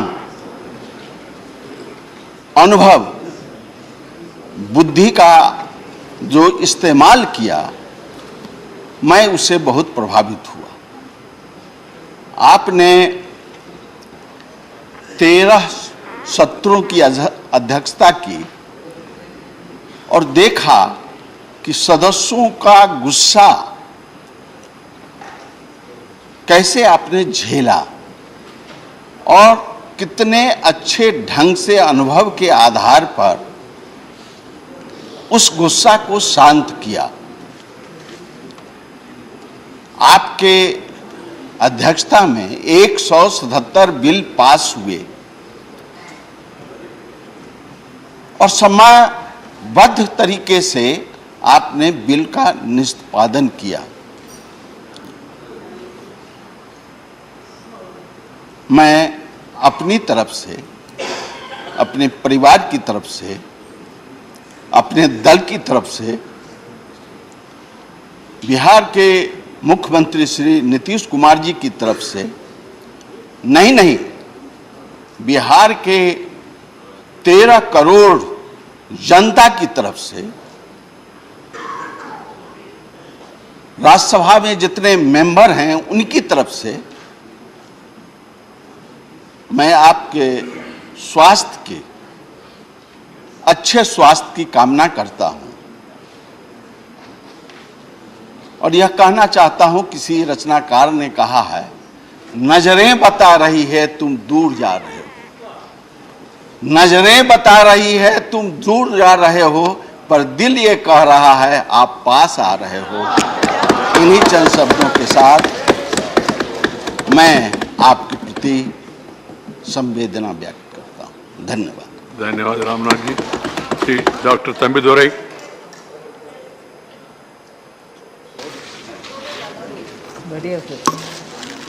மாண்புமிகு அவைத்தலைவர் அவர்களே, முதலில் என் பணிவான நன்றியையும் வணக்கங்களையும் தங்களுக்கு அன்புடன் அர்ப்பணித்துக் கொள்கிறேன். Mr. Chairman, sir, I thank the opportunity given to me to pay my gratitude to the Honorable Vice President and Chairman of this House, who is demitting the office today after a long, cherished career spanning over half a decade, starting from your college days, sir.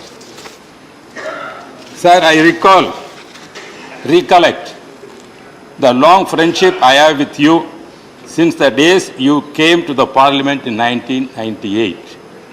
I was Minister for Law and Surface Transport under the able leadership of Sri Rajya ji.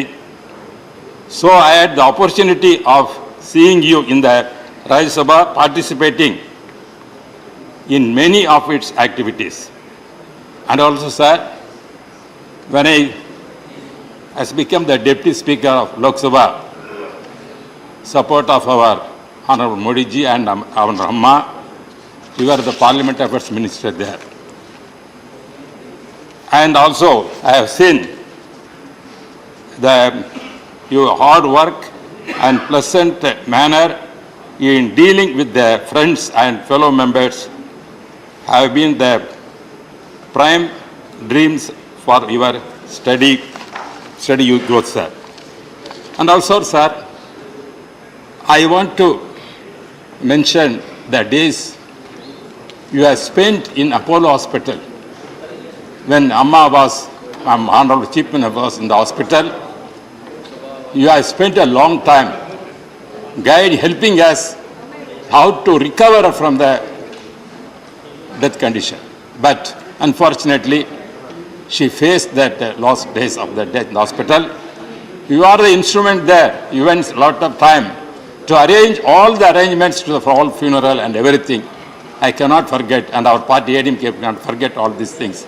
How you spent with us those days, sir. I am very grateful to you. So at the same time, sir, as Minister for Rural Development under the able leadership of Modi ji and Parliament Affairs Minister of Urban Development, Housing, Minister for Implementation and other activities, under the poverty elevation, you have given an impeccable administration. Please, you have please. शांति आपस में initiated बात नहीं करना. several noteworthy reforms in the ministries you have held. Your contribution to the success of the Pradhan Mantri Graman Sadak Rajya is a commendable initiative, sir. And also, sir, and also as our other friends said, you are a true leader to give importance to all languages, national languages. They are called regional language, not these national languages, as you said many times. And you had the opportunity, as even Prime Minister others said, to rise and speak in their own languages. That is your initiative, sir. We are appreciating. We won't forget, sir. That's your true federalism shown that how our Indian culture has to be preserved in the diversity must be strong, that you have said, that we cannot forget. And also, as others said, your speech and your vocabulary, we cannot forget. And you are a very experienced man, sir. And you are a guide and also as a model to us in the coming days. As others said, sir, there is no retirement in your life. Still there is a time. Always I am having that kind of thinking, sir. You are a vice president now. Vice president is not the end. There are other posts also there. Therefore, you in your public life, it may be a temporary phenomena. You are dominating the office, but there is the opportunity. God will wish you that you come up once again to guide us in the parliament also in some other capacity. I am hoping that, sir. In that sense, sir, I don't want, as you said, as also I am presiding officer, many 15 years I served in the Lok Sabha. As you instructed, I cannot most of the time. I am once again limit my everything speech. You will have many more opportunities in the future to serve the Mother India. May God bless you in the health, happiness, joy, and all the best wishes, sir. Thank you very much. Nandri, thank you. Sri Farpul Patel.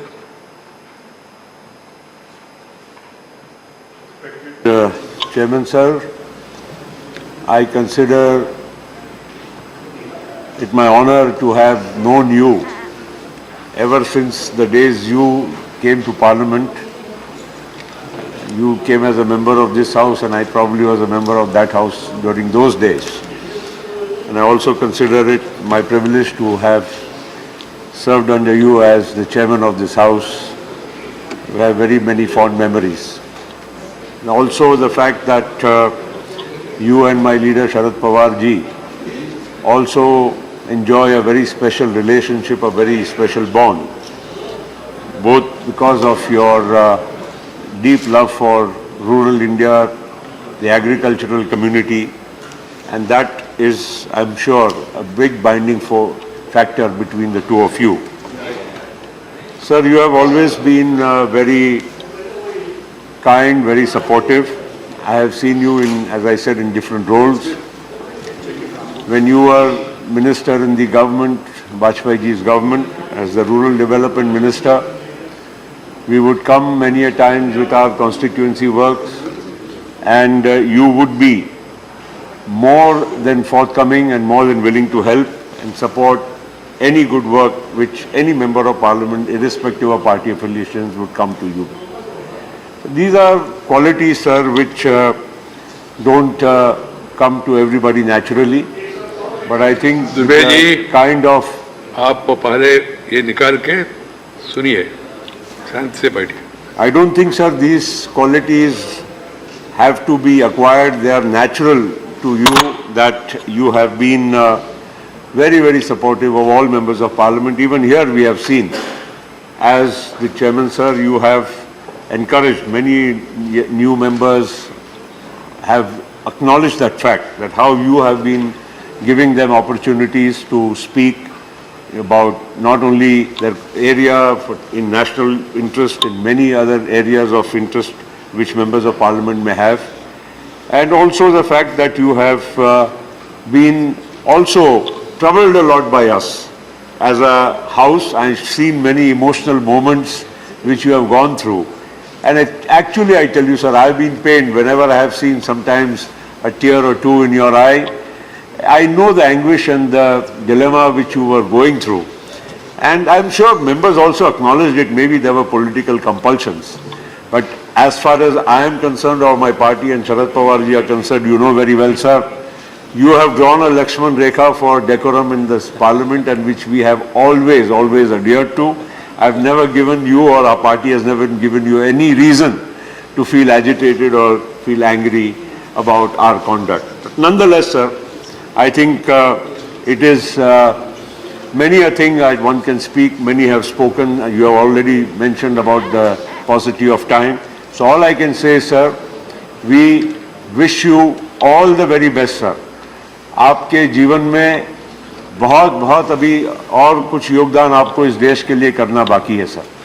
तो आप यहाँ से जाएं और कोई जगह पर अपने कार्य की शुरुआत करें, लेकिन आपसे एक ही गुजारिश है, सर, कि आप जहाँ भी रहे स्वस्थ रहे, लेकिन कभी हम लोगों को अलविदा ना कहे.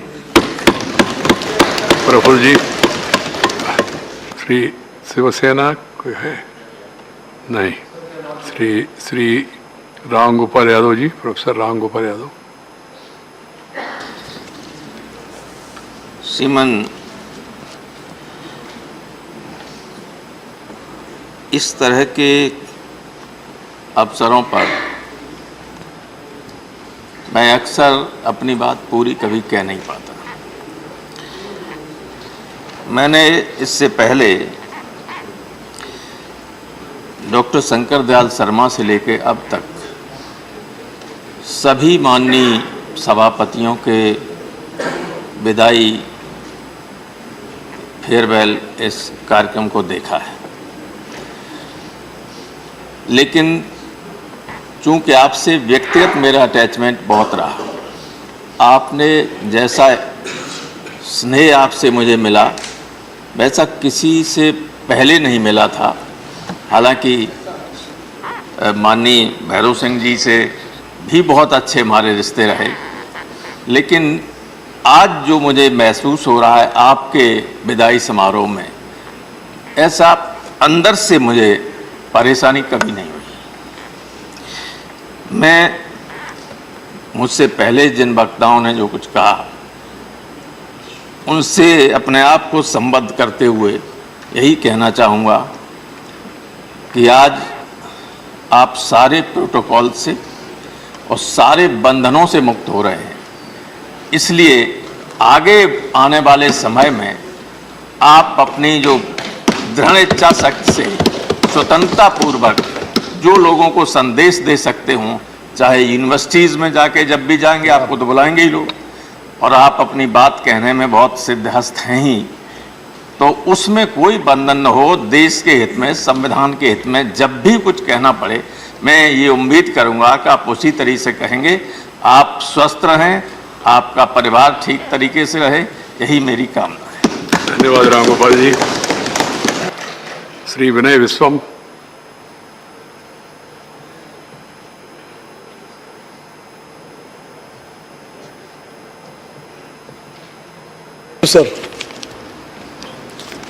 Sir, these moments are really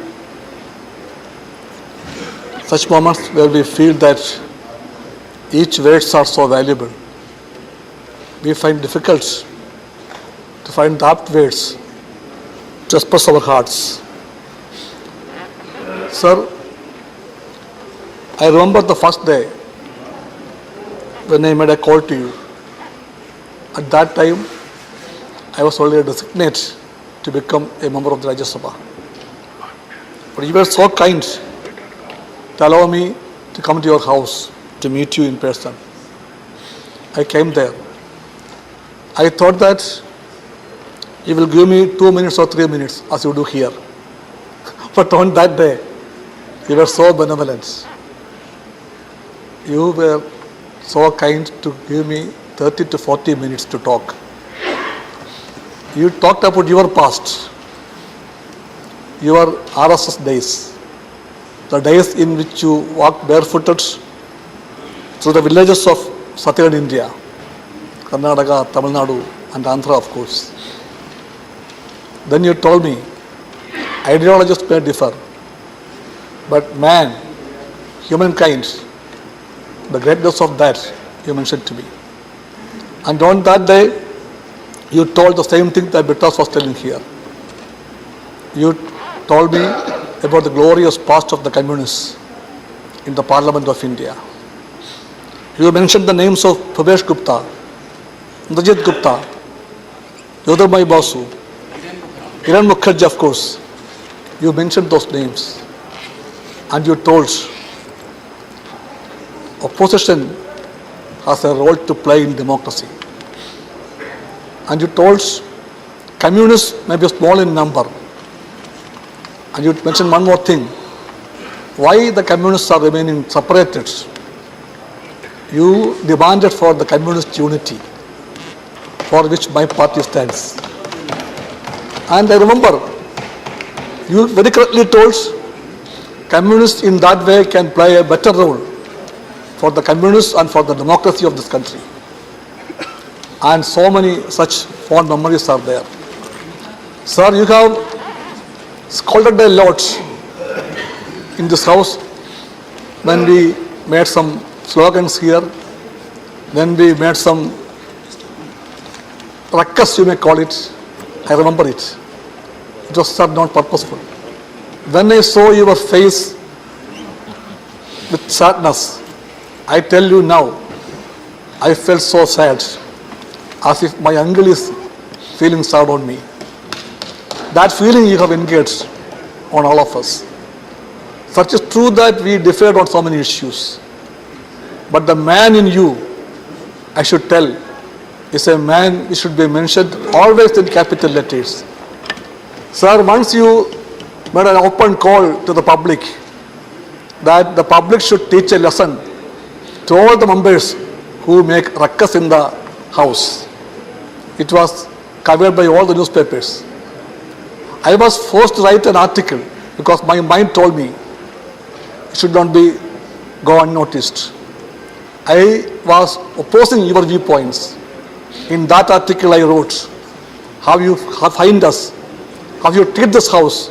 I wrote, you may have scolded us, you might have differed with us, but you always feel that we are your people and you feel this house as your own house and we feel that you are the guardian of this house.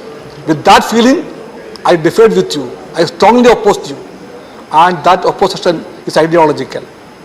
But our love for you, regard for you, respect for you, sir, it is unchanged.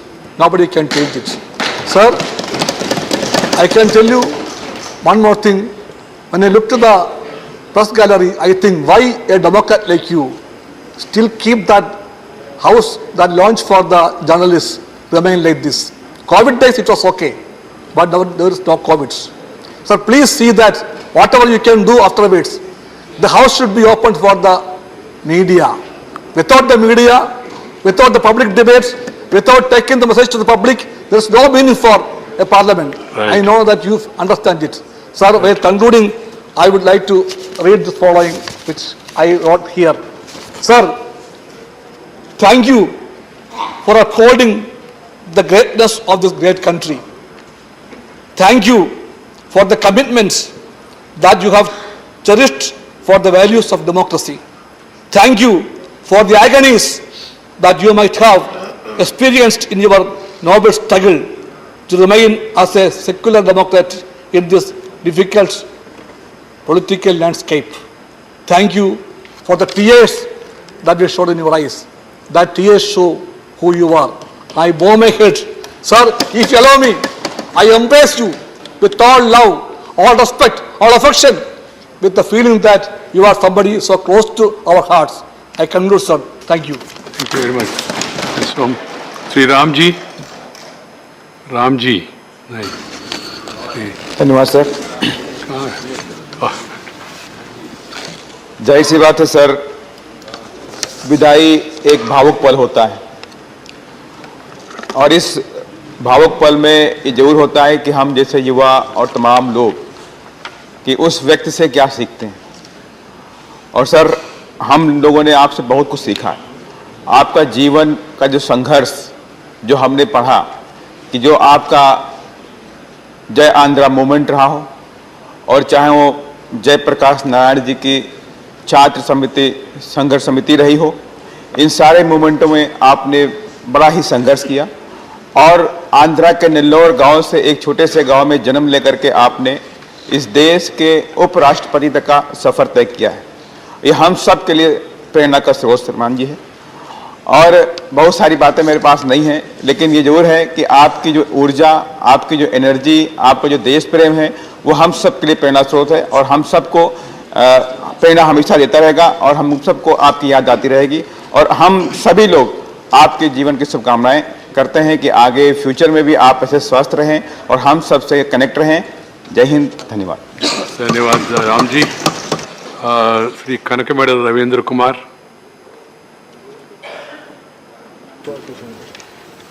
आगे हो ना हो मुलाकात, साथ में रहेंगे।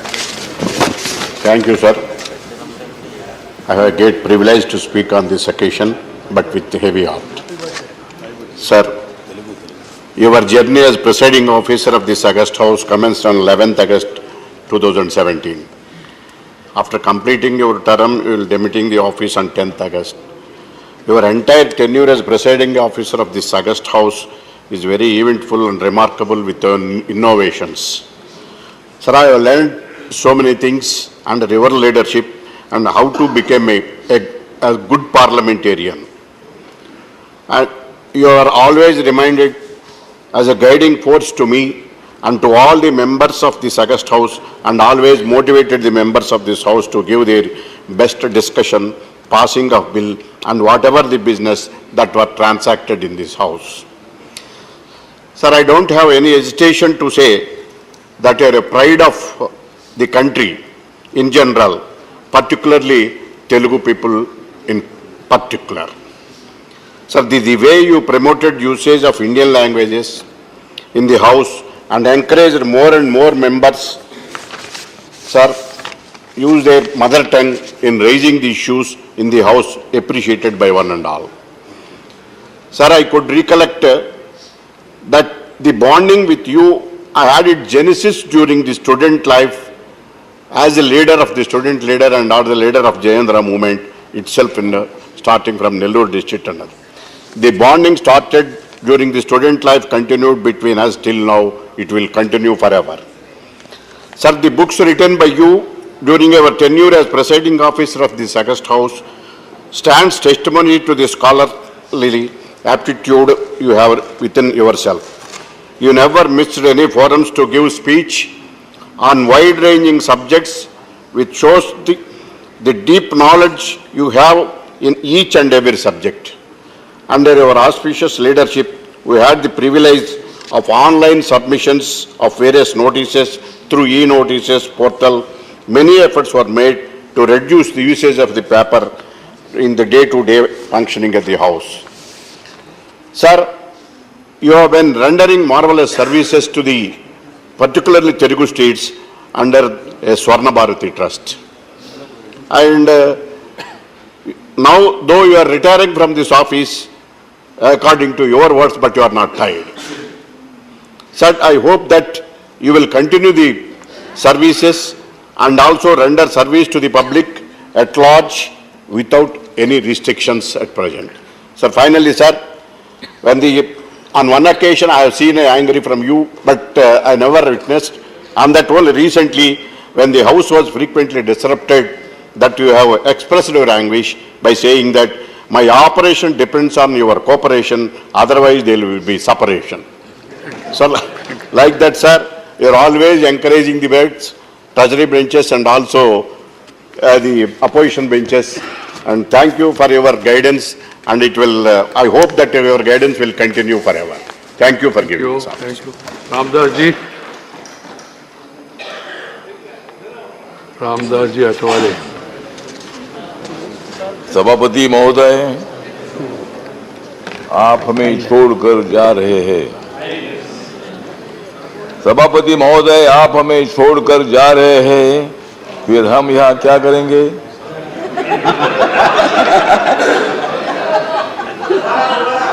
आपने हमें विश्वास दिया है। आपने हमें इतना विश्वास दिया है कि हम किसी को नहीं डरेंगे। आपने हमें इतना विश्वास दिलाया है कि हम किसी को नहीं डरेंगे और 2024 का चुनाव नरेंद्र मोदी जी नहीं हारेंगे।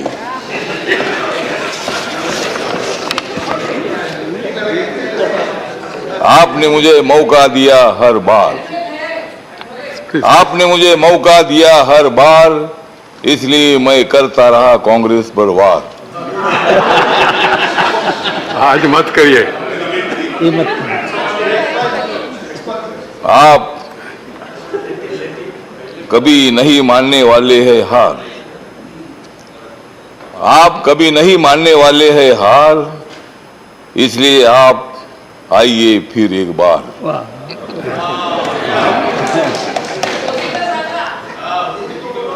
जो आते थे बार बार वेल, जो आते थे बार बार वेल, उनको सस्पेंड करके आपने उनका बंद कर दिया था खेल।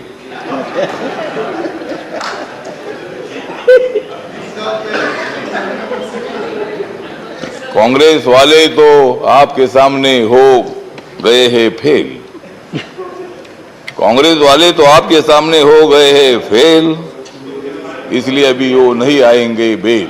ठीक है, चलो पार्टी को छोड़िए। आज मैं इतना ही बताना चाहता हूं कि आपका अंदाज बहुत अच्छा था, आप सभी लोगों को साथ में लेकर चलते थे। आप गड़बड़ करने वालों को मतलब 1 मिनट के अंदर हाउस एडजन करते थे, उनको ज्यादा हंगामा करने का मौका भी नहीं मिलता था। लेकिन ठीक बात है कि आप एक स्टडीड थे, आप हाउस चलाने के बारे में बहुत ही अच्छा आपका अनुभव रहा। 5 साल तक आप हमारे साथ रहे और सभी मेंबर को आपने मौका देने का काम भी आपने किया है। टाइम कम होने से हमें भी, मैं जब बोलता था तब आप बेल बजाते थे, आप बेल बजाते थे, मैं बोलते रहता था। और लेकिन हर बहुत बार आपने मुझे भी मौका दे दिया है। मेरी पार्टी जो रिपब्लिकन पार्टी है, बाबा साहब अम्बेडकर जी की पार्टी है, संविधान निर्माता की पार्टी है, इस पार्टी की तरफ से मैं आपको हार्दिक हार्दिक बधाई देता हूं। लेकिन हम आपको छोड़ेंगे नहीं, हम आपको हमेशा बुलाते रहेंगे, आपका स्पीच सुनते रहेंगे। इस हाउस में तो आपका स्पीच हमने बहुत बार सुना है, लेकिन बाहर भी हम आपको हमेशा बुलाएंगे और आपका मार्गदर्शन हम लेते रहेंगे। इन्हीं शब्दों के साथ मैं आपको हार्दिक हार्दिक शुभकामना देता हूं। आपने हाउस बहुत अच्छा चलाया, इसीलिए आपको शुभकामना देता हूं। जय भीम, जय Bharat. Right, Ram ji. Shri Virendra Vysya, you have only 2 minutes. Honorable Chairman, sir, on behalf of my party, Assam Gana Parishad, I am standing here today not to say goodbye or farewell to you, sir. Because, sir, goodbye and farewell is not applicable to you, sir. Sir, in my student life, when I took part in the debate, once I got a topic. The topic of debate was that we cannot say goodbye to Mahatma. Sir, we cannot say goodbye to you because your work, your advice, your guidance, always remembering you, sir. Sir, in my parliamentary life, I have seen you as a senior minister, as a senior colleague of this house, and as a honorable chairman of this house, sir. Sir, as a minister of rural development, you are the most successful minister, and you are a very learned, sir. You are a very learned person, sir, and it was already reflected in your speeches in the parliament, from where we can learn many things in our life, sir. I remember, sir, in the year 2014, when I was in the 2009, when I was the member of this house, when I spoken to any topic, from this, sir, from the first row, sir, you always encourage us, sir. Sir, you are a very strong supporter, strong motivator of the mother tongue, sir, mother language, sir.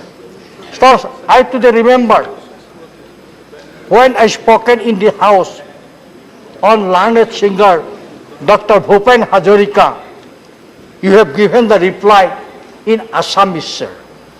So here, this is the recognition to my language, sir. This is the recognition to my mother tongue, sir. This is the language to 3 crore people of Assam, sir. Sir, you have told me 2 minutes, sir. Today, definitely, sir, I follow your direction. Sir, I, on behalf of people of Assam, on behalf of entire northeastern region, we pray Ma Kamakhya to give you bless for your good health, speedy health, and you continues to contribute to our society, in our democracy, in our education system, in our parliamentary system. Thank you. Thank you very much, sir. The House is adjourned to meet at 2:05. 2:05.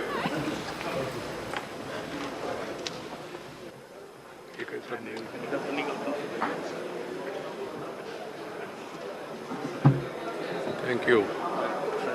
Sorry. There's no way to.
मैं अपने क्षेत्र के एक अति महत्वपूर्ण विषय की ओर आपका ध्यान आकृष्ट कराना चाहता हूं।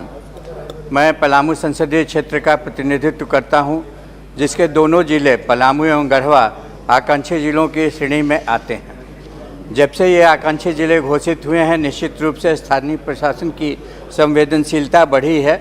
उपायुक्त तो उप विकास आयुक्त का प्रखंडों में दौरा हो रहा है, जनता की समस्याएं उनके द्वारा सुनी जा रही हैं, पर इससे हमारे यहाँ की जो समस्या है उसका समाधान होने वाला नहीं है। सबसे बड़ी समस्या मेरे क्षेत्र की पलायनवाद की है। प्रतिवर्ष करीब करीब 2 से 3 लाख लोग दूसरे राज्यों में रोजगार के लिए जाते हैं, जीविकोपार्जन के लिए जाते हैं। ऐसी परिस्थिति में वहाँ पर एक जपला सीमेंट फैक्ट्री थी, वो भी वर्षों से बंद पड़ी हुई है और उसके खुलने की भी कोई संभावना नहीं है। हालांकि सीमेंट फैक्ट्री दूसरे कंपनियों के द्वारा खोली जा सकती है, क्योंकि वहाँ पर रॉ मटेरियल भी है, पानी भी है, बिजली भी है, लेबर भी है। इसके अलावा रेलवे के द्वारा एक एक्सिल फैक्ट्री खोली जा सकती है या अन्य विभागों या मंत्रालयों द्वारा इस दिशा में कदम उठाया जा सकता है। अतः मेरा आपके माध्यम से सरकार से ये निवेदन है कि पलामू जैसे संसदीय क्षेत्र में जो अत्यंत पिछड़ा है वहाँ पर किसी प्रकार की फैक्ट्री लगाने की व्यवस्था की जाए ताकि लोगों को रोजगार मिल श्री सके। निशिकांत धन्यवाद। दुबे जी। धन्यवाद सभापति महोदय।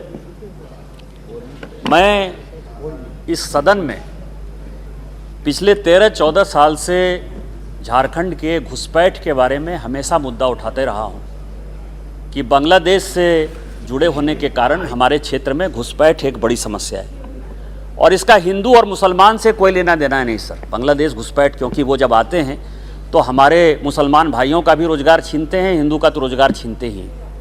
लेकिन अभी जो एक नया ट्रेंड चालू हुआ है सर कि पूरा इस्लामीकरण के लिए मैं 3-4 पॉइंट जो है आपके माध्यम से, सदन के माध्यम से सरकार को जो है बताना चाहता हूं कि भोले भाले आदिवासियों को शादी करके, आदिवासी लड़कियों के साथ शादी करके पूरे बांग्लादेश के जो मुसलमान हैं वो पूरी डेमोग्राफी को चेंज करने के लिए उतारू हैं। और इसका सबसे बड़ा उदाहरण है सर कि अभी मेरे बगल के जिले साहबगंज में जो जिला परिषद की अध्यक्षा बनी हैं वो आदिवासी कोटे से, क्योंकि वो शेड्यूल ट्राइब के लिए रिजर्व था, लेकिन उनकी जो शादी है वो मुसलमान में हुई। और ये एक उदाहरण मैंने दिया है, इस तरह के लाखों उदाहरण हैं। दूसरा, यदि आपने ध्यान दिया होगा सर तो जामताड़ा एक सीरियल बना जिसमें जो माननीय प्रधानमंत्री जी का डिजिटल इकोनॉमी है, जितने देश के साइबर क्राइम होते हैं वो साइबर क्रिमिनल सारे के सारे उसी संथाल पन्ना में, उसी जामताड़ा में है, उसी देवघर में है, उसी गोड्डा में है, उसी पाकुड़ में है और साहबगंज में है। तीसरा जो सवाल है सर कि जितनी गायें हैं, यदि आप मेरे रास्ते में जाएंगे सर, यदि गोड्डा से चलेंगे, देवघर से चलेंगे, तो आपको रात में जो है लाखों लाख गायें जो हैं वो जाती भी नजर आएंगी। वो सब बांग्लादेश जा रही है, बालू जा रहा है, गिट्टी जा रहा है, ये सब इलीगल है सर, सब गलत है। उसी दिन, आज से 2 दिन पहले मैंने इसी सदन में मुद्दा उठाया था सर पूरे इस्लामीकरण का, जिसको झारखंड सरकार ने माना कि जो सरकारी स्कूल है वो उर्दू हो गया है, रविवार के बदले वहां शुक्रवार को छुट्टी होती है। 3-4-5 मुद्दे के कारण पूरा अशांत हो गया क्षेत्र और पूरे इस्लामीकरण के लिए बढ़ रहा है। मेरा आपके माध्यम से भारत सरकार से आग्रह है कि एक तो एनपीआर वहां लागू करें सर, एनआईए का ऑफिस वहां हो, और चूंकि झारखंड सरकार और कांग्रेस मिलकर इन सारे एक्टिविटी को मदद कर रही है, इसलिए धारा 356 के अंतर्गत झारखंड में राष्ट्रपति शासन लागू हो। जय हिंद, जय भारत।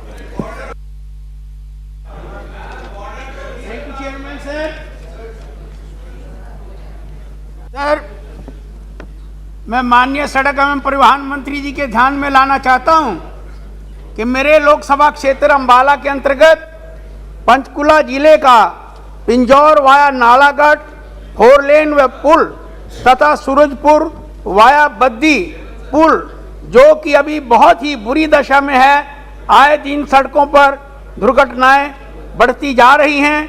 हाईवे पर ट्रैफिक दिन रात बढ़ता जा रहा है और बरसात के दिनों में सड़कों पर गड्ढे होने से जल भराव भी काफ़ी बढ़ गया है, जिस कारण सड़कों पर दुर्घटनाओं का होना स्वाभाविक है। माननीय मंत्री जी के नेतृत्व में, माननीय श्री नितिन गडकरी जी के नेतृत्व में पिंजौर वाया नालागढ़ 4 लेन व पुल तथा सूरजपुर वाया बद्दी पुल का शिलान्यास किया गया था, परंतु अभी कार्य पूरा नहीं हुआ है। मैं माननीय सड़क एवं परिवहन मंत्री जी से मांग करता हूं कि बढ़ते हुए ट्रैफिक व आए दिन सड़कों पर बढ़ रही दुर्घटनाओं में कमी लाने के लिए पिंजौर वाया नालागढ़ 4 लेन व पुल तथा सूरजपुर वाया बद्दी पुल का कार्य अतिशीघ्र पूरा किया जाए, जिससे लोगों को आने जाने में, साथ ही ट्रैफिक की समस्या से निजात मिल सके। मैं आदरणीय मंत्री जी का इस बात के लिए भी धन्यवाद करना चाहता हूं कि उन्होंने मेरे लोकसभा क्षेत्र में 4 लेन सड़कों का जाल बिछाया है, इसके लिए भी मैं उनका धन्यवाद करना चाहता हूं। Thank you sir. I would like to draw the attention of the House to a very important matter related to the unemployment and national security of this country. Sir, the Agnipath scheme, which was announced by the Government of India on 14th June 2022, the Indian Armed Forces, including the Army, Navy and Air Force, will recruit young people from the age of 17.5 to 21 as Agniveers for a period of service for 4 years, including 6 months of training. Sir, we all know that serving in the armed forces demand longer training to guard the country, the lives of fellow soldiers and themselves. Sir, 6 months of training is inadequate to serve the country efficiently in the armed forces to meet the challenges of the modern battlefield. Sir, we are at a juncture where we need to strengthen the armed forces by equipping them with technological advancements and professionalism, as we are facing severe threats from our neighboring countries in the recent scenario. Sir, any move to dilute the efficiency of the Indian Army is compromising on the national security. Sir, the armed forces of our country, namely the Army, Navy and Air Forces, have been the pride of our nation. Sir, Agnipats or Agniveers are not going to be an alternative for unemployment. Sir, Narendra Modi जब आए थे sir बोला था 2 crore jobs देंगे हर साल, 2 crore jobs every year. Sir, this is not a way of satisfying it, sir. Just one more point, Agniveers are not eligible for allowances like pension, gratuity, healthcare scheme, canteen store department facilities, extended insurance schemes or ex-serviceman status. Sir, this is a very important issue. The government of India should withdraw the Agniveer scheme and provide employment to the young people. धन्यवाद माननीय सभापति जी। मैं आज आपके बीच हमारी लोकसभा में बैठने वाली मेरी साथी सांसद सदस्य रंजीता कोली के बारे में मैं बोलना चाहती हूँ। एक महिला सांसद होने के नाते मुझे भी आपको ज़रूर बताना चाहिए कि कल जो घटना राजस्थान भरतपुर में हमारी बहन के ऊपर हमला हुआ है, जो गलत काम कर रहे हैं उन लोगों को सजा नहीं करना और बहन के ऊपर हमला करना, चौथी बार ये हमला हुआ है। सभापति जी, मैं आपसे मांग करती हूँ कि जो कांग्रेस के वहाँ पे जो सरकार है, वहाँ के जो सीएम है, वो सीएम ने हमने कायदा बनाया है कि जो बेटियां हैं उनके ऊपर बलात्कार होगा तो उनको सजा होगी फांसी की, लेकिन राजस्थान के सीएम ने कोई बेटी के ऊपर बलात्कारी को फांसी नहीं मिलेगी, ऐसा उन्होंने अपना खुद का कानून बनाया है। सर, हम आपसे मांग करते हैं कि जो भी कल हमारी बहन के ऊपर हमला हुआ है उन हमलेवार को सजा होनी चाहिए और जो गलत काम कर रहे थे उनके ऊपर भी कामगिरी होनी चाहिए, सजा उनको मिलनी चाहिए। ऐसे हम सब हमारी महिला सांसद के ऊपर जो हुआ, हम सब आपसे मांग कर रहे हैं, आप संबद्ध कर ये जो भी। धन्यवाद स्पीकर जी। सभा की कार्यवाही दोपहर 2:15 तक के लिए स्थगित की जाती है।